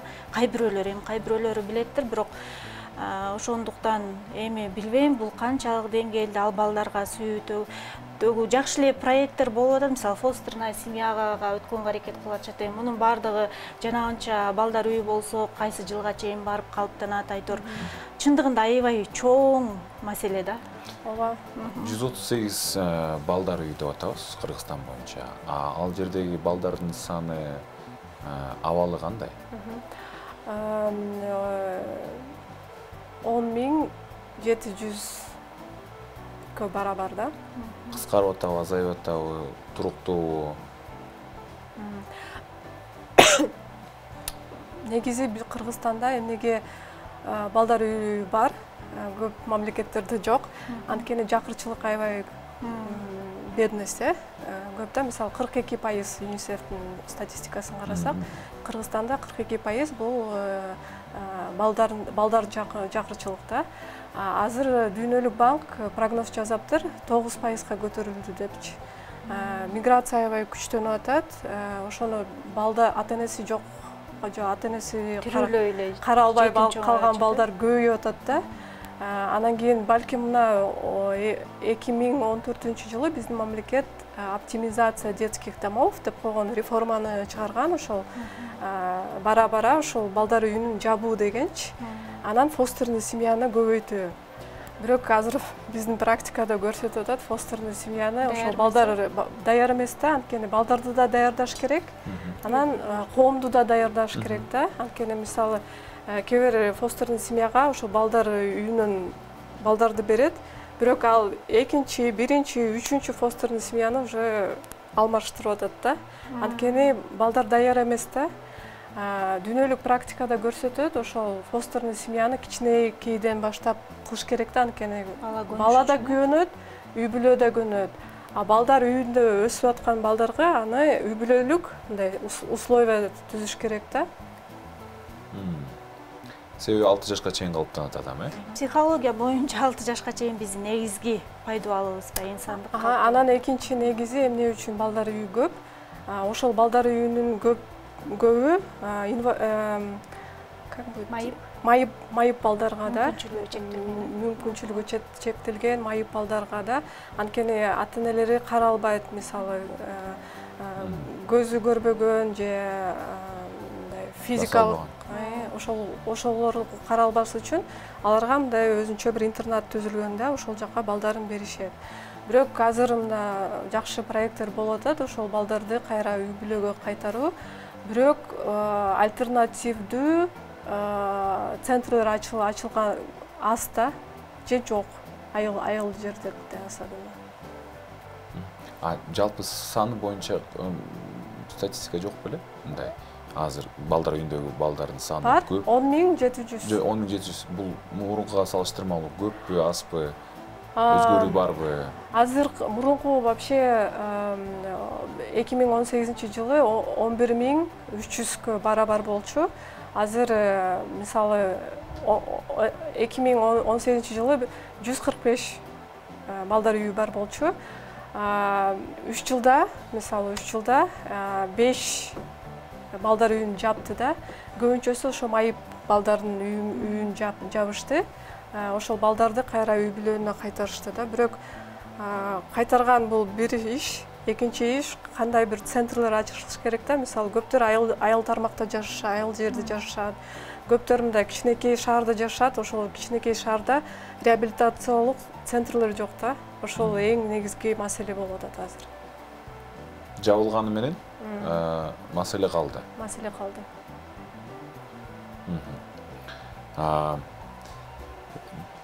Балдар үйүн бүтүрүүчүсүнө эмне керек? Эме коомго ийгиликтүү аралашып кетүү үчүн. Эң биринчи бул физиология денелик. Вообще гражданин жакшы мындай жумуш жашаган, мындай салык төлөгөн гражданин болуш үчүн эң биринчи бул физикалык өнүгүш керек да. Анын үчүн жакшы тамактануу, жакшы кийим, сүйүү керек да. Бул мисалы биздин анализ боюнча 80% балдар үйүнүн бүтүрүүчүлөрү пособие алышпайт да. Пособие алышса да 2000 сом. Ошол 2000 сомго кантип жашаша болот? Көптөрү албайт, 80% албайт. Бул айтат ата-энеси бар, бирок ата-энеси бар болгону менен алар арак ичишет, кээ-бирлери наркоман, кээ-бирлеринин ата-энелери жок. Да, башка жака тентип кетишкен да. Ошондуктан алардын аябай оор абалда да. Мындай жакшы дагы бир мындай бизге окшогон уюмдар бар да. Мындай 3 наш голос, Оэйсис, дагы СОС детская деревня, дагы бир уюмдар бар. Бирок мамлекеттик деңгээлинде андай уюмдар аябай аз да. Балдар билбейт, маалыматы жок. Ошондуктан биз мына бул жылы 350 баланы окутканбыз да, ошо балдар үйүндө бүтүрүүчүлөрүн. Мындай ушундай бизде уюмдар бар, бизге келсеңер болот. Тамак аш болсо да, мындай жаман криминалга түшүп калсаңар, бизге чалсаңар болот да. Биз милиционерлер менен мисалы сүйлөшүп, силерге жардам бере алабыз депчи. Бирок тилекке каршы мындай ошо масштабында жок да. Сиздер фонд канча баланы камтыйт, канча баланы окутабы? Жыл сайын биз 60ка барабар балдарга жардам беребиз. Бүтүрүүчүлөргө же кимдерге сиздер? Бүтүрүүчүлөрүнө. Анан биз балдар үйүнө да барабыз. Ошо билим берүү министрлиги менен кошумча биз ушул жылы аябай көп балдарды окутканбыз да. Мүмкүнчүлүгү боюнча, билим берүү боюнча, пособиялык кантип алса болот, ошол боюнча биз балдарды окуттук. Приблизительно 20 балдардын үйүнө бардык да. Андан кайра жанагы суроого кайтып келгим келип турат. Негизи маселенин өзөгү маанилүү да. Бул жыныстык тарбия деп атабыз. Анан дагы эмне болушу мүмкүн? Балдар үйүндөгү балдардын дагы да болсо, башка өлкөлөргө салыштырмалуу, бизде 10 000 адам болушуна себептери кандай? Бул ата-эненин жоопкерчилиги жоктугу. Кыргызстанда экинчи маселе эмне үчүн ушул балдар ата-энеси жок калат? Бул ажырашат да. Көптөрү ажырашат, анан баласы бияка кереги жок, же атасына кереги жок, же апасына кереги жок болуп калып атат да, көп учурундачы. Мисалы бизде мында кыздар жүрөт, биз айтабыз мына, Раиса, эмне үчүн ата-энеңе барбайсың? Ата-энең жөн эле келип турат, күйөөсү бар, мамаң бар го деп айтабыз. Айтат, мамам экинчи жолу күйөөгө чыккан, айтты, мен лишниймин депчи. Мен кереги жокмун деп. Ошон үчүн алар тентип жүрөт да көп балдарчы. Бул ата-энелердин жоопкерчилиги жоктугу да. ата-эненин жоопкерчилиги сиздеги аны менен антип күрөшсөк болот. Негизи эле тилекке каршы бизде нике курууга, ошо үй бүлө курууга эч бир жер даярдабайт да, же мектеп даярдабайт, же жогорку окуу жай даярдабайт. Баарысы эле үйлөн дегенди билебиз. Үйлөн, качан үйлөнөсүңөр, качан күйөөгө тийесиңер, карада ооба сиз айткандай да.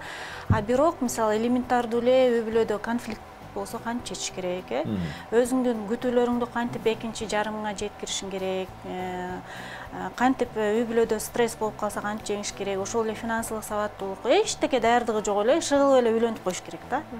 Ата-эне болсо тилекке каршы көп пайызы биз модель болуп бере албайбыз, үлгү болуп бере албайбыз, өзүбүз чашташып жашайбыз, дагы бала ойлойт, жашоо деген ушул экен, аял алса сабаш керек экен, күйөөгө тийсең кордук көрүп чыдап жашай беришиң керек экен деген нерсе балага сиңет дагы. Анан ал мындай жашоодон жакшы нерсе деле күтпөйт, баягы биринчи сүйүүнүн сокур мезгилине кабылат дагы, анан турмушка чыгып алат, анан ажырашат, ортодо бала жаралып калып, анан мындай көрүнүш болот да. Ошол себептен негизи эле менин бир аябай чоң кыялым бар да, билбейм, бул үй бүлө курууга даярдык көрүү центр, негизи бул менин кыялдарымдын бири да, ушундай бир центр болсо, анан ошону эмнеге болбосун, мисалы кичинекей чактан эле баштап, үй бүлө деген эмне, үй бүлө кандай адамдардан турат, конфликт эмне, конфликтти мисалы биз көбүнчө жаман нерсе катары кабыл алабыз да, бирок конфликт бул аябай сонун мүмкүнчүлүк да. Конфликт аркылуу тескерисинче адамдар бири-бири менен жакындашса болот дегендей. Ошол эле коммуникациянын көндүмдөрү, мисалы бизде бири-бирибизди укканды билбейбиз. Сөзүбүздү туура жеткиргенди билбейбиз да. Сөздү туура жеткириш үчүн ойдо иреттүүлүк болуш керек, ойлорубуз башаламан.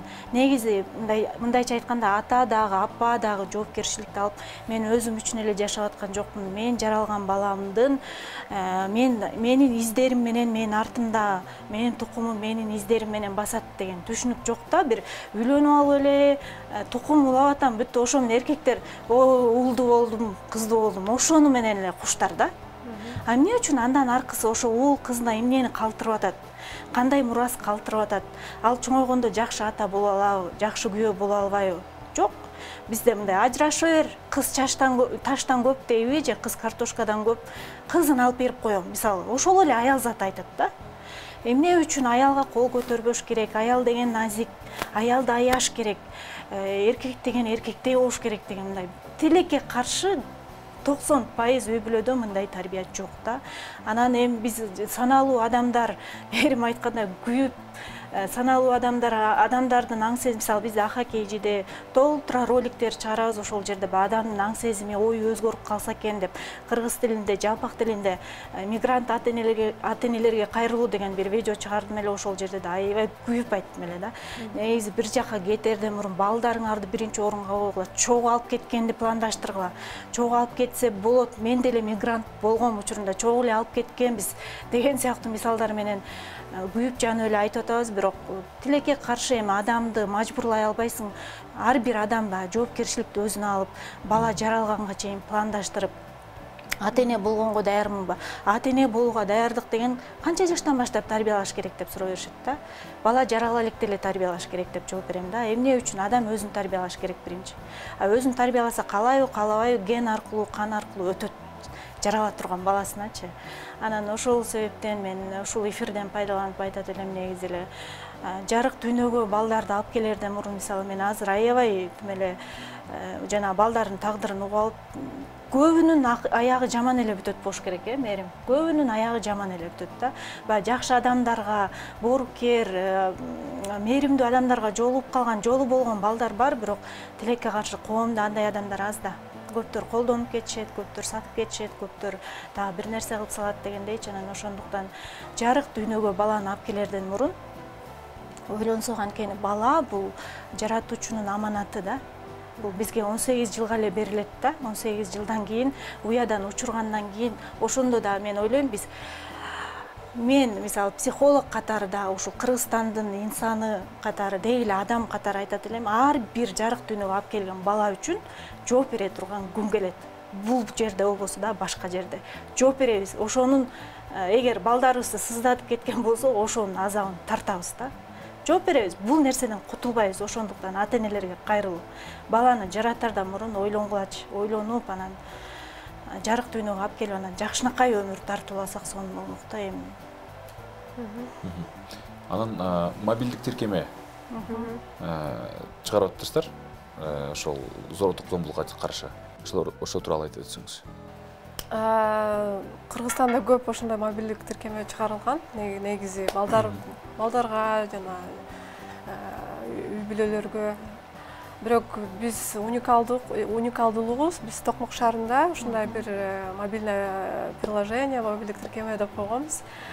Мисалы, кичинекей бала зордук зомбулукка түшүп калса, школьный рэкет болот, же бирөө уруп койсо, же ал үй бүлөнүн атасы апасын уруп атса, ушундай нерселерди көргөндө, ал сигнал состу басса, телефонду басып, же чалса болот, же басса состу, автоматически социальный служба көрөт, жана милиционерлер, правоохранительный органдар көрүп турат да. Ошондо мобилдик сразу ошол жака чыгат, справка жүрөт, эми каяктан келип атат, кайсыл бала, кайсыл учрежденияда, же кайсыл көчөдөн, сразу ошолго реакция болот да. Мисалы, бул мобилдик тиркемени биз ушул жылы чыгарганбыз, фонд Oasis. Уже сигналдар түшүп атат. Социальный служба, правоохранительный органдар биргелешип иштешип атат. Бул негизи социалдык партнерство деп коет. Бардык органдар жана бизге окшогон уюмдар биргелешип иштеп атат да. Кыялымда ушул Кыргызстандын бүт жеринде болсо сонун болмок да, бардыгын коргош үчүнчү. Жанагы теманы улай дагы бир сөз Кыргыздагы менталитет дагы абдан таасир берет болуш керек, биздин коом. Анан дагы бир начар лакаптын бири эсиме келип кетти. Анан ушундай менталитетти калктын мындай калктанып калган түшүнүгү, калктын басымынан кантип арылууга болот деген суроону бергим келет да. Мисалы үчүн ушундай бир сөз бар го. Эл эмне дейт деген беже. 40 жигит кыз алат, 40 кызды ким алат деген сыяктуу. Ушундай сыяктуу болбогон дагы көп сөздөр бар го. Ошол эле кара дагы, ошол эле ай 30га чыгыптырсың, ай баланча экенсиң, ай түкүнчө экенсиң. Бул деле ата-энелердин жоопкерчилиги аябай сонун. Бул аябай чоң басым да. Бизде мындай бир түшүнүк бар да, кыз күйөөгө тийбей калса эле бүт ал адам эмес да. Кыз күйөөгө тийгенде гана толук кандуу инсан катары кабыл алышат да. Мунун өзү туура эмес. Да. Анан ата-эне негизи нике курууга туура эмес себептер деген да бир видео чыгардым эле, ошол жерде бир пункт бар, ата-эненин басымы. Качан турмушка чыгасың, качан үйлөнөсүң деп. Жеке ата-эне эмес, коомдун бардыгы эле коом, анан өзгөчө эми ата-эне жанында да. Мен тиги көзүм өтүп кеткиче небере жыттап калгым келет деп, анан кээ бир аталарды да уккам, келеси болсо дагы тий.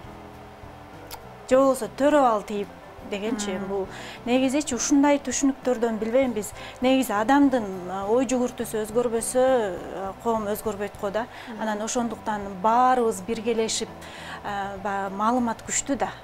Маалымат материалдашат, маалымат аң сезимге кирсе өз ишин кылат. Анан ошондуктан бир билбейм, мындай баарыбыз жапырт көтөрүлө бир адамдагы ошондой жалган ишеним, жалган калыптанып калган түшүнүктөрдү талкалай турган бир иш-чараларды кылышыбыз керек байтур. Эми мен мисалы өзүм тарабыман аябай аракет кылып атам. Бирок мен жалгызмын да, мен сыяктуулар да кылып атат, бирок бир мамлекеттик деңгээлде ошондой маалымат бул курал го негизичи, жакшы курал, жакшы жака колдонгонго эмнеге болбосун. Маалыматтык компания. Ошондой жүргүзүп, мисалы кыз 40-тан ашса кара дал эмес деген сыяктуучу, билбейм, кызга карата бир башкача мамилени жарата тургандай. Негизи бала калыптанып келатканда эле кызга карата аял сезимин жараткыдай тарбиялаганды баштасак да. Азыр эми макул чоңоюп кеткен адамдар өзү менен иштешсе, аң сезимин менен иштешсе өзгөрөт, бирок өзү менен иштешсе. Бизде дагы деле мүмкүнчүлүк бар, мына жаңы жаралып келаткан, өсүп келаткан муундарды туура нукка буруп кеткенге мүмкүнчүлүк бар да. Азыр деле кеч эмес да, макул биз жетишпей калышыбыз мүмкүн, ал коомду көргөнгөчү, бирок азыркы муунду биз эгер баарыбыз жоопкерчиликти алып туруп, кызды урбаш керек, нике деген бул ыйык нерсе, мисалы бир эле жолу колдон келсе бир эле жолу курулуш керек, алган жарың менен өмүрүң аягына чейин чогуу болгонго аракет кылыш керек, курганга чейин аябай ойлонуш керек деп, анан ошо кичикей балдарды эле нике курганга даярдап, жоопкерчиликке үйрөтүп келсек эле, ал бат эле муун, бат эле өсүп чыгат да. Анан мен ойлойм, баарын тетиги тамырдан башташ керек да, тамырынан. Азыр биз уже результаты менен күрөшүп атабыз. Мисалы, результат кесепети уже азыркы балдар. Тилекке каршы баардык, мисалы, бир жылда 60 эле бала. Канча 10 миңдин 60 эле бөлүгү бул кичинекей эле пайызы болуп атпайбы? Мисалы, Оазистин алы 60 бала менен, бирок Кудайга шүгүр, ошо 60 баланын да тагдырында чоңур ойлонуп атышат да. Калган балдарчы макул ушул сыяктуу кичинекей коомдор аракет кылып атышат, бирок эмне үчүн билбейм, айтсаң эле кайра мамлекеттик деңгээлде ушундай организацияларды билбейм, чекесинен эле бир колдой турган жерде да, айланайындар кылгыла, иштегиле, дагы эмне керек бизден, эмне жардам керек деп психологдор жиберип ошол жергечи. Биз психологдор мисалы бизди ыктыярчы катары чакырат, бирок биз деле эмоционалдык жактан чарчайбыз да. Толтура негизи адамдын негативин уга бергенин өзү да чоң иш да. Ошондуктан билбейм, мамлекеттик деңгээлде керек бир нерсечи. Муну билбейм, ишке ашыра турган партиялар болуп атабы же болбой эле. Кыскасы өзүнчө туңгуюктай.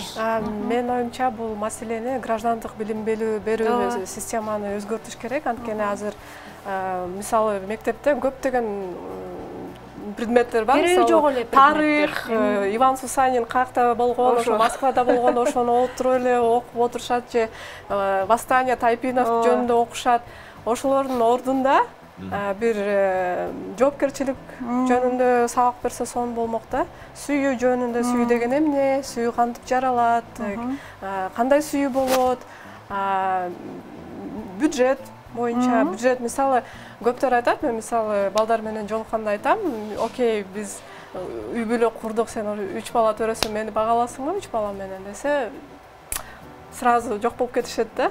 Мисалы көптөр ойлойт, бул материалдык нерсе, бирок мен оюмча бул жоопкерчилик. Анткени мына Европада же башка өлкөлөрдү карасак, алар үй бүлөнү 35 жашта курушат. Эмне үчүн? Анткени бул чоң жоопкерчиликтүү.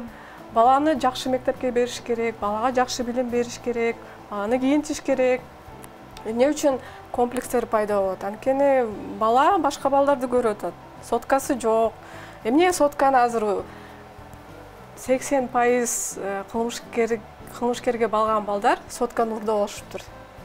Сотканы урдаган үчүн кылмышкер болгон. Башканын соткасын көрүп, ошол сотканы алгысы келет да. Ошондуктан мен оюмча ошол граждандык билим берүү баалуулуктар өзгөрүш керек бизде.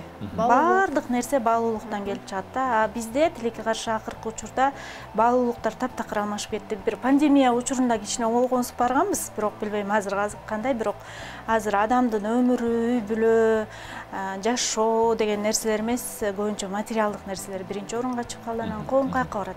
Түшүнүктүү эле болуп атпайбы? Чоң рахмат. Убактыбыз жыйынтыкталып калыптыр. Ыраазычылык билдиребиз. Бүгүн бизде мейманда Оазис коомдук фондунун директору Мээрим Осмоналиева жана ошондой эле АХ KG коуч тренери, психолог Сейил Калдыбаев болду. Маегиңиздер үчүн, дем бере турган кайрылууңуздар үчүн сөзсүз түрдө ыраазычылык билдиребиз. Жетчү инсандарга жетти деген терең ишенич бар. Ал эми азыр болсо Илон Масктын бул планетаны кантип мотивация кылып атканы тууралуу кыскача видео, андан кийин маек уланат.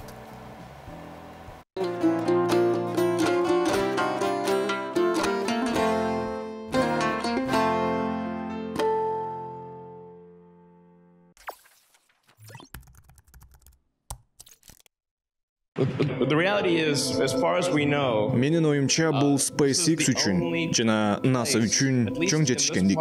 Эгерде катышкан жана бул миссияны аткарган адамдардын жалпы саны жана ийгилиги жөнүндө ойлонсок, анда 100 000 адам болушу мүмкүн.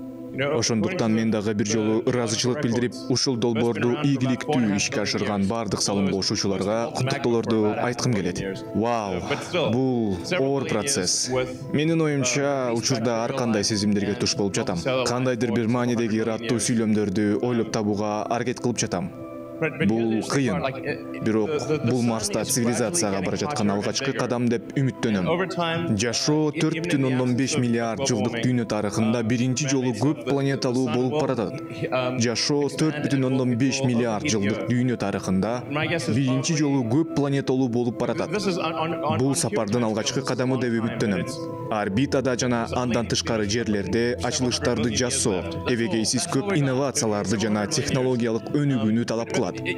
Миңдеген жана миллиондогон адамдар башка планеталарга саякаттай ала тургандыгы ушуга байланыштуу.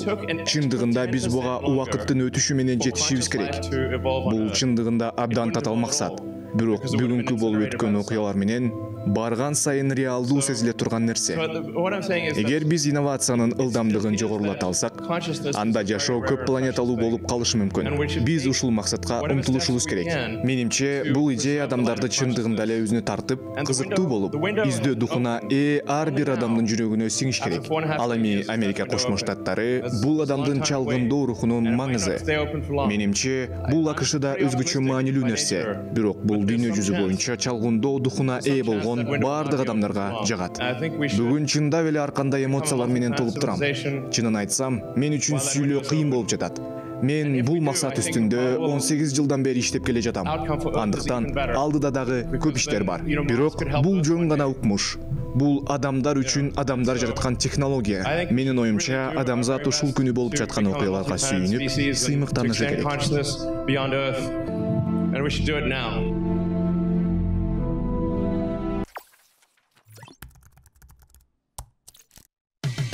Кечтин кезекчиси Урмат Борченов. Программабызды улантабыз. Бүгүнкү иш күнүн кечи долбоорунун темасы балдар үйүнүн бүтүрүүчүсүнүн тагдыры. Кандай кесепеттер, кандай көйгөйлөр жана кандай перспективалар аны күтүп турат.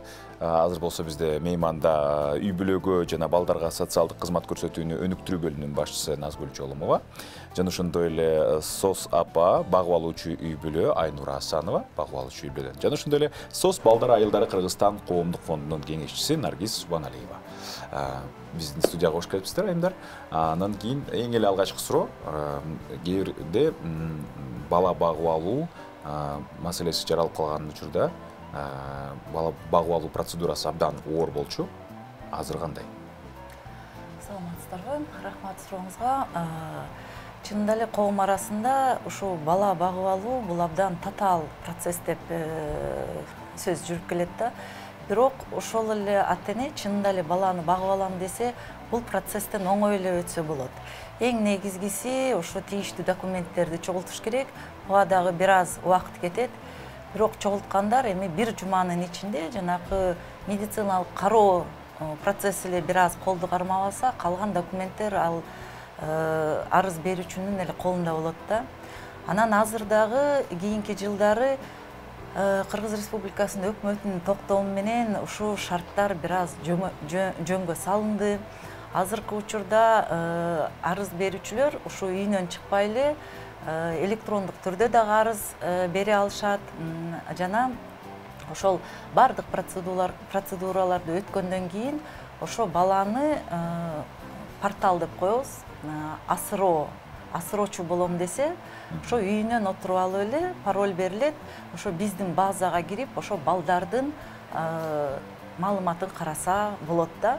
Демек, бу дагы жөнгө салынып, анан жанакы биздин асыроочуларга бирдей шарт түзүп берип атабыз да. Эгерде мурун жана шаарда жашаган эле асыроочулар көбүрөөк мүмкүнчүлүгү бар болсо, анан чет жакта, алыс жактагы райондор мындайча алыс болуп, анан ошо баланын маалыматка жетпей атса, азыр үйүндө отуруп алып, эртең мененби, кечинdeби өзүнүн телефонунан кирип эле ошо баланын балдар тууралуу маалымат ала алат. Бирок эми ушу бизди көрүп аткан биздин калк туура түшүндүрүп кетет элек да, ушундай максатым бар да. Асыроо менен багып алуучу бул эки башка шарт. Асыроочу бул жана сот аркылуу баланы асырап алат. Бул жанакы артынан бардык эми бул өзүнүн баласы болуп калат да, фамилиясын да өзгөртсө болот, ошол эле туулган датасын да өзгөртсө болот, жерин да өзгөртсө болот. Ал эми багып алуучу фостердик үй бүлө деп коебуз. Бул убактылуу кызмат көрсөтүү. Демек, бул убактылуу кызмат көрсөткөнгө өкмөт тарабынан акча каражат бөлүнүп, ошол ата-энелерге акча каражат төлөнүп берилет жана балага дагы, баланын керектүүсүнө дагы жанагы акча каражат бөлүнөт да. Анан айтып кете турчу нерсе, 20-жылдын соңунда Кыргыз Республикасынын өкмөтүнүн токтому менен ушул багып алуучу үй бүлө тууралуу жобо жаңы редакцияда иштетилип чыгып кабыл алынды. Бул редакцияга ылайык биз ушу багып алуучу ата-энелерге ыңгайлашкан жакшы шарттарды түзүп берип атабыз. Бул эмне үчүн дагы жасалып атат, эмне максатта? Биринчиден эми биз көп жана интернат мекемелеринде балдар тууралуу айтып келебиз. Ошол эле оор турмуштук кырдаалда турган балдарды балким убактылуу ата-энеси өзүнүн бир маселесин чечкенге чейин, өзүнүн ошо оор шарттан чыкканга чейин ушу баланы интернат мекемесине жайгаштырбастан ушу багып алуучу үй бүлөнүн кызматын алсын деген максатта чыгарганбыз да. Багып алуучу үй бүлөнүн өкүлү бул жерде отурат, Айнур эже. Сиз канча бала багып алдыңыз, анан багып алуу боюнча жөнөкөй эле болдубу, оор болгон жокпу? Мен ошол тармакта иштегениме 1 жылга жакын убакыт болуп атат. Убагында 7 баланы карап, соц родитель болуп жолдошум экөөбүз келгенбиз. Анан ошонун 3 бүтүрүүчү болуп кетишти. Азыр ар кайсы окууларда окуп жатышат, 3-өсү. Азыр үйдө 4 балабыз менен иштеп жаткан убагыбыз. Жогоруда мамлекет тарабынан каржылоо бар деди. Мамлекеттик кызматкерлерибиз канчалык деңгээлде ал ошол керектөөлөрдү камсыздайт? Урмат, бул жерде мен бир аз кыстырмага кыла кетсем, анткени бизде толук мамлекеттин карамагында болгон фостерлик үй бүлөлөр бар. Алардын мисалы үчүн бир үй бүлөдө 5тен ашык бала болбош керек. Бул закон боюнча биздин шарт.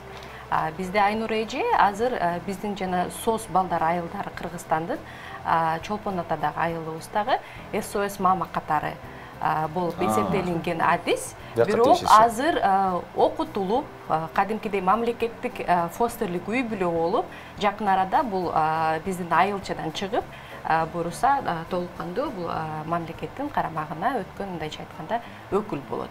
Бирок ал жерде мындай кичине Айнур эженин шарттары да бир аз башкачараак болот, анткени Айнур эже мисалы үчүн уже 7 бала, 8 бала мисалы үчүн бага албастан 5, мындайча айтканда, тыюу салынат.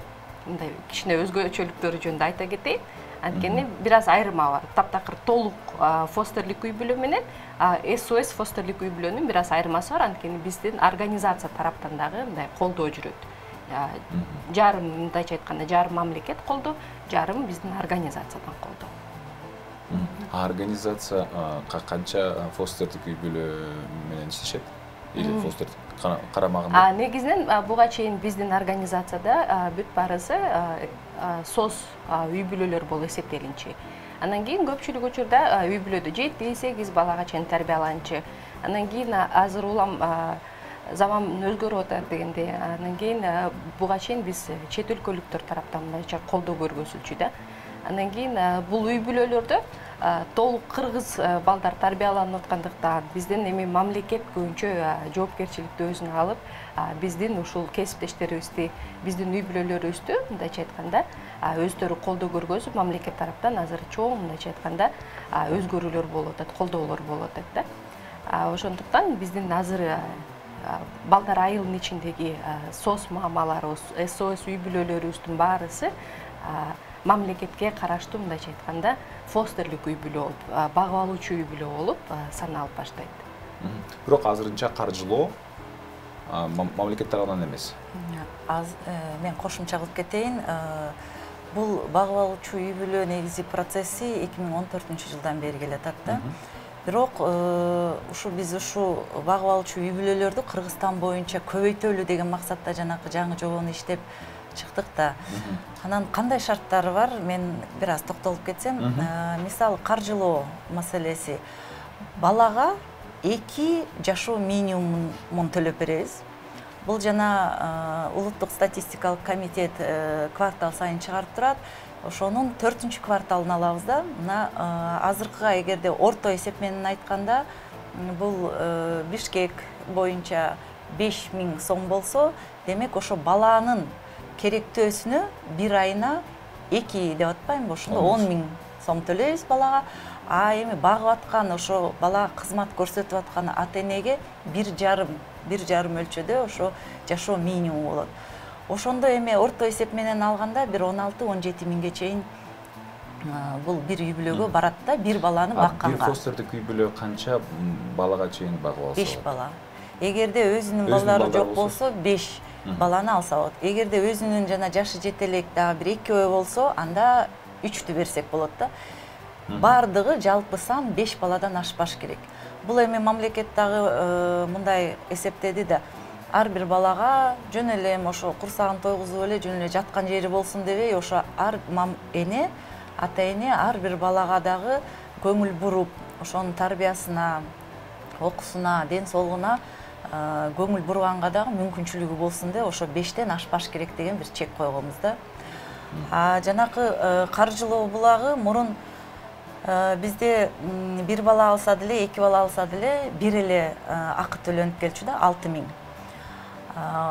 И ошончо 6000 сомго жакын сом баланын дагы каржысына төлөнчү. Быйылдан баштап ошо бир аз көтөрүлдү. Бирок дагы айтып кете турчу нерсе, бул жанакы атайын эле ата-эне ошондой баланы багып алам десе, иштебей үйдө отуруш керек деген да шарт жок. Бул кадимки деле ата-эне. Эртең менен бала бакчага алып барып коюп, мектебине алып барып коюп, жана өзүңдүн балаңа кандай мамиле кылсаң, ал балдарга да ошондой тарбия көрсөтөсүң да. Жана биз эми күндө иштеп атабыз, бирок ошол эле учурда өзүбүздүн балдарыбызды тарбиялап атпайбызбы? Ошондой эле. Бир гана шарт бар, эгерде бала 3 жашка чейин бала болсо, ошондо ата-эненин бири жанакы иштебей, эми бош болуш керек да. Анан жана атасы, энеси толук үй бүлөдө болсо, ошо атасына же энесине бир эле акы төлөнөт да, экөөнүн бирөөсүнө төлөнүп берилет. Анан дагы жаңылык киргизгенибиз, ошо ар бир кошумча алган балага дагы бир үстөк процент кошуп беребиз да. Мен жана айтып атпаймынбы, мурун 1 бала алса деле, 3 бала алса деле бир эле акы төлөнчү, 6000 эле. Азыр ошо 1,5 жашоо минимумуна 10%, 20% деп улам кошулган балага биз акысына кошумча акча төлөп беребиз. Бирок ар бир балага өзүнчө каржыланат. 2 бала болсо, демек 20 000 төлөнүп келет, мындай эми орто эсеп менен айтканда. Дагы айта турчу нерсе, бул ошо акы төлөнүп атат деп атпайбызбы? Ошо акыдан булар мындай мыйзамдуу түрдө социалдык отчислениялар деп коет, жана соцфондко төлөшөт. Бул эми жанагы такыр эле иштебей отурган, айрыкча айыл жергесиндеги аял кишилерге бул абдан жакшы шарт. Анткени кийин бул аялдар ошо пенсияга укугу бар болуп калат да. Демек, мамлекет ошо балдарга кызмат көрсөтүү менен экинчи жагы бул биз адамдарды дагы мындайча жумуш менен камсыз кылып атабыз да. Айнур эже, айтсаңыз, сиз ошол бүтүрүүчүлөрдү 2 түрү бар деп атып, багып алуучу, анан фостердик үй бүлө. Асыроо алайын деген ойлоруңуз болду беле? Негизи асыроо процессине жардам бересиздерби? Сиздер? Азыр Айнур эже оюну улантып кетсин, анан кийин кандай асыроо болгондо кандай? Усунай кетсин. Асыроо болгондо сиздин толугу менен сиздин балаңыз болуп калат экен да?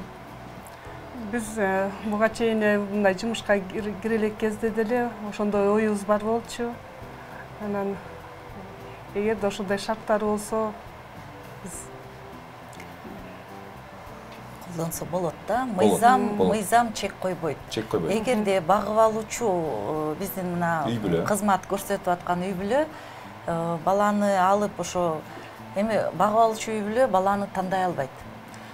Социалдык кызматкерлер кайсы баланы ушул үй бүлөгө алып келип берсе, эгерде мамилелери келишип, ошол үй бүлөдө жашап аткан балдар менен да мамилеси жакшы болуп жашап калса, анда багуучу болуп иштеп кала беришет да. Бирок кээ бир учурларда бар, ушул баланын эми ар кандай шарттар болот да. Кээде ата-энеси такыр эле баш тартып кетет, же каза болуп калган учурлар болот. Ал баланы башка асыроочулар албай койгон шартта эгерде ушу багып алуучу үй бүлө биз ушуну асырап алат элек десе, буга мыйзам чек койбойт.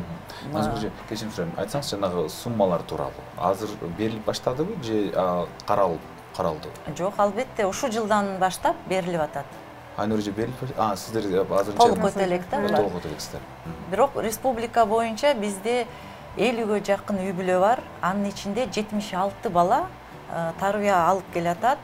14-жылдан баштап 200дөн ашык бала ушундай багып алуучу үй бүлөлөрдөн кызмат алды. Жанагы мен айтып аткан сумманы 21-жылга чейин 6000 сомдон алып келчү. Эми жыл башынан баштап мен жанагы жаңы суммаларды айтып атам. Ошол каражатты алып каржылап атабыз да. Эми биздин темага кайрыла турган болсок, бүгүн биз ошо эми балдар үй бүлөнүн бүтүрүүчүсү албетте бет келген чоң маселелер бар. Ошол маселелерди чечүүдө сиздер уюмуңуздар кандай көмөк көрсөтөсүздөр?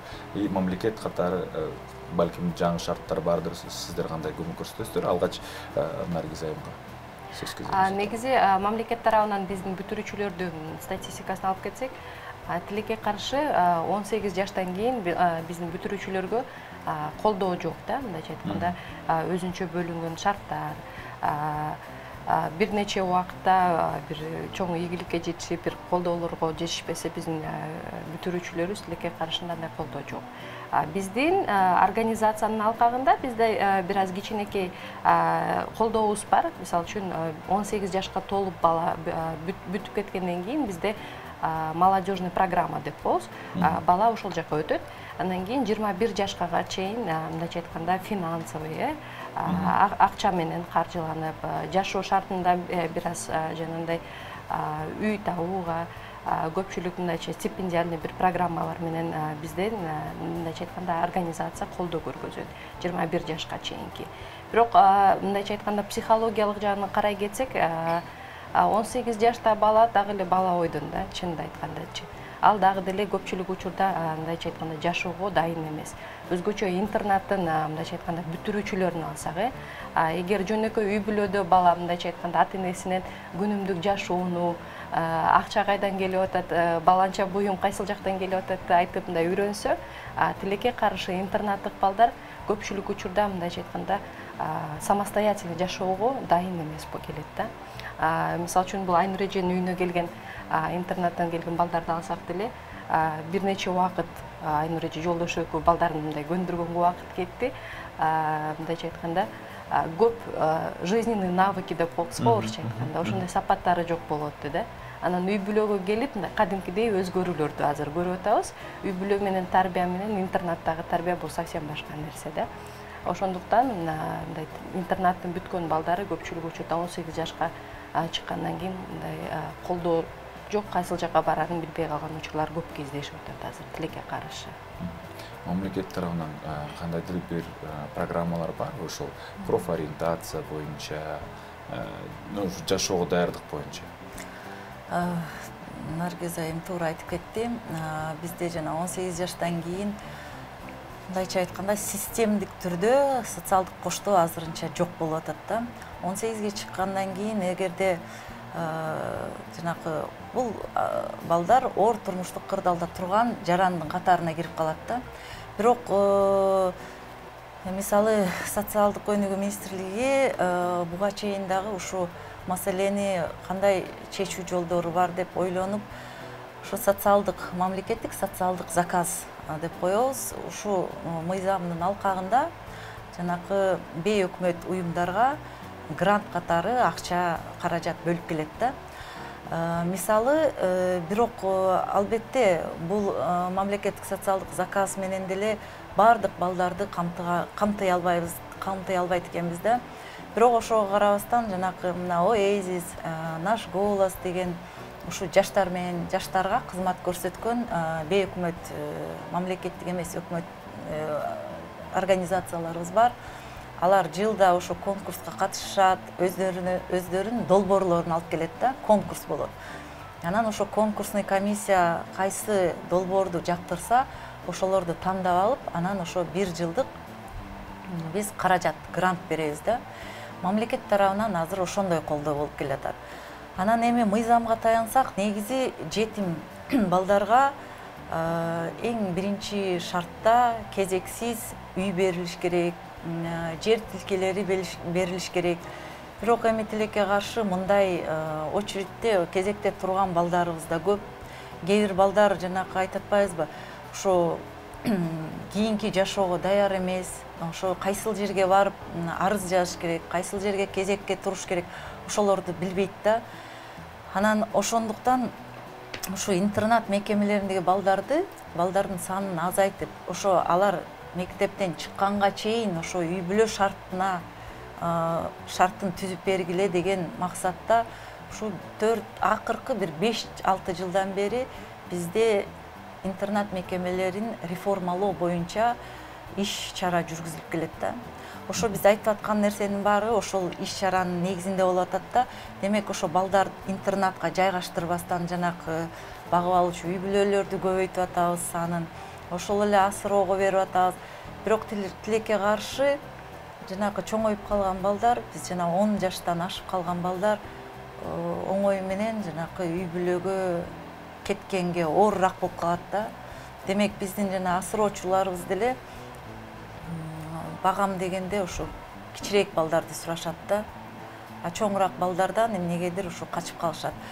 Бирок ага карабастан бизде ошо жанакы улуттук асырообуз бар, чет өлкөлүк асыроо бар. Чет өлкөгө көбүнчө ошо майыптыгы бар, жашы өтүп калган жана чоңоюп калган, бияктан такыр үй бүлө таппай калганда, анан чет өлкөлүк асыроочуларга биз сунуштайбыз да. Анан мындан тышкары дагы кандай? Мисалы, жергиликтүү бийликтер, мен айтып кетип атпаймынбы, ошо балдарды 16-га чыкканда жер тилкесин же үй берүүгө кезекке алыш керек. Андай фактылар деле бар. Бирок ошол жакшы активдүү бир ишке жөнгө салынбай атат да. Бирок эмне үчүн ошол бүтүрүүчү ал жөнүндө кабардар эмес, сиз айтып аткандай, сиздин айтууңузда ал билбейт деп атпайсызбы? Көп учурда ошо билбей калат. Мыйзамдар бар, ошондой укуктарыңар бар деп агартуу иштери эмне үчүн жүргүзүлбөйт? Жок, азыр ошо как раз таки ошого көңүл бурулуп, азыр жанакы интернат мекемелерине ошондой программаларды киргизүү боюнча дагы ошо пландарыбызга киргизгенбиз. Ал бул боюнча эми ар мамлекеттик органдар өзүнүн функциясынын негизинде эми аткарып келет. Мисалы, Билим берүү министрлиги ошол эле интернат мекемелерине ошондой программаларды киргизип атат. Жанакы профориентация, кийин кандай ким болгум келет, өзүмдү ким көрөм. Ошол эле чоң жолго чыгаарда жанакы жизненный навыки деп атабыз, жана программаларды киргизип атышат. Бирок тилекке каршы эми айтып атпайбызбы, күндө биздин үйүбүздөгү балдар деле колубуздан чыкканда ошо жетелеш керек да, 18ге чыкканда деле паспортду бияктан аласың, окууга өтсөң бояктан өтөсүң, медосмотрду бияктан өтөсүң деп биз жетелеп жүрөбүз чынында элечи. Ал балдарды ошентип жетелеген социалдык кызматкерлер эле. Бирок ошол эле социалдык кызматкерлер дагы штаты жетишпегендиктен ошо ар бир интернаттан чыккан баланы коштоого ала албай атабыз да. Бирок дагы бир нерсе айтып кетиш керек, интернатта мекемелеринде жалаң эле жетим балдар жашайт дегенден биз алыспыз. Мисалы, 2020-жылга чейин мекемелерде 10 миңден ашык бала жашап келсе, пандемия учурунда былтыр интернат мекемелеринде 1,5 миң эле бала калган. Демек, бул эмнени айтып атат? Ошо балдардын ата-энеси бар, ошо балдардын туугандары бар. Демек, көп балдардын ата-энеси бар. ооба абдан оор турмуштук кырдаалда балдар деп биз азыр бир 5000 баланы айта алабыз да. Бул ошол эле ошонун ичинде бир 2000 бала бул интернатка эмнеге жайгашты? Анткени алар билим алыш керек. Жанакы көрүүсү боюнча, угуусу боюнча майыптуулугу бар балдар болуп атат да. Аларды интернаттан тышкары эми билим бере албай атабыз. Ошон үчүн алар муктаж да бул интернаттарга. Андан тышкары жанакы психоневрологиялык деп коебуз. Бул биздин министрликтин астында билим, саламаттык сактоо жана социалдык өнүктүрүү министрлигинин астындагы психоневрологиялык интернаттар. Бул эми жанакы өтө эле оор балдар да. Ошол жакта жайгаштырган балдар. Анан бир аз сан калат экен жана жетим балдар. Жана 10 миңден ашык баланын ичинен болгону 4,5%, 4,5% бул жетим бала болуп эсептелинет. Калгандары ошо 5000-ге 3000ден ашык бала бул жана ата-энеси жок, же ата-энеси укуктан ажыратылган, же ошо ата-энеси абакта жүрөт, жабык мекемелерде мындай оор турмуштук кырдаалда турган балдар да. Биз именно ушул балдарды коштоого алып, жанакындай кызмат көрсөтүшүбүз керек да. Дагы бир айтып кетүүчү нерсе бул жөнүндө көбүнчө бул интернаттык мекемелер деген бул Советтер Союзунан калган мындайча айтканда идеология да. Андан кийин көпчүлүк ата-энелерде жашоо шартында бир аз кыйынчылык болуп калса, жоопкерчиликти өздөрүнөн чечип, интернат деген бир популярдуу көрүнөт да. Анткени ал жакта эмне 3 мал ысык тамак берет, окутат, кийинтет, мындайча айтканда ата-эненин баш оорусу жок болот да бир нече убакытка чейин. Жоопкерчиликти мындайча айтканда өзүнөн чечип коет. Бирок ошондой ата-энелерге да айта кетет элем, анткени үй бүлөнү бир дагы интернат мындайча айтканда алмаштыра албайт. Анткени үй бүлөдө тарбия бул таптакыр башка. Үй бүлөдө керек болсо азыр интернаттан чыгып үй бүлөгө келген балдардын өзгөрүүлөрүн көрүп биз таң калып атабыз да. Кээ бир учурларда былтыр мисалы үчүн биз мониторинг кылып жүргөндө кээ бир үй бүлөдө кээ бир 15-16 жашка чыккан балдарда бизде фостерлик ата-энелер бөлүшүп, шыпыргы эмне экенин билишпейт. Бир ай убакыт ошо шыпыргыны карматып, туура үйрөтүп, аны эмне үчүн колдонгонго убакытым кетти дейт. Же болбосо чай куюп бере атса, бул чай таттуу эмеспи деп сурайт экен да. Анан апалар айтат экен, жок, ал таттуу болуш үчүн сен өзүң сахарды алып, ичине кошуп аралаштырып ичишиң керек. Анткени тигил жакта группада, столовыйда баарына чогуу куюп берет да. Андан кийин мындайча айтканда ошондой элементардуу мындайча жашоо сапаттары мындайча аксап калып атат да тилекке каршы. Ошол нерсени мындайча айтканда биз ата-энелер арасында туура маалымат берүү, бизге мындай СМИнин да жардамы абдан керек да. Ошо туура жакты айтуу абдан маанилүү ата-энелер арасында. Чоң рахмат, кыска убактыбыз тилекке каршы жыйынтыкталып калды. Ыраазычылык билдиребиз бизге келип майк куруп бергениңиздер үчүн. Биздин көрөрмандарыбызга эскертип өтөлү. Бизде мейманда үй бүлөгө жана балдарга социалдык кызмат көрсөтүүнү өнүктүрүү бөлүмүнүн башчысы Назгүл Чолумова жана ошондой эле багып алуучу үй бүлөнүн мүчөсү СОС апа Айнура Асанова жана СОС балдар айылдары Кыргызстан коомдук фондунун кеңешчиси Наргиз Субаналиева болду. Албетте мына балдар үйүнүн бүтүрүүчүсү маалыматтык доордо жашап атсак дагы көп нерседен кабардар болушубуз керек экен. Анан өзүбүзгө өзүбүз ишенсек, бардыгы эң мыкты болот экен. Кийинки эфирлерде көрүшкөнчө мен сиздер менен кош айтышам. Бар болуңуздар.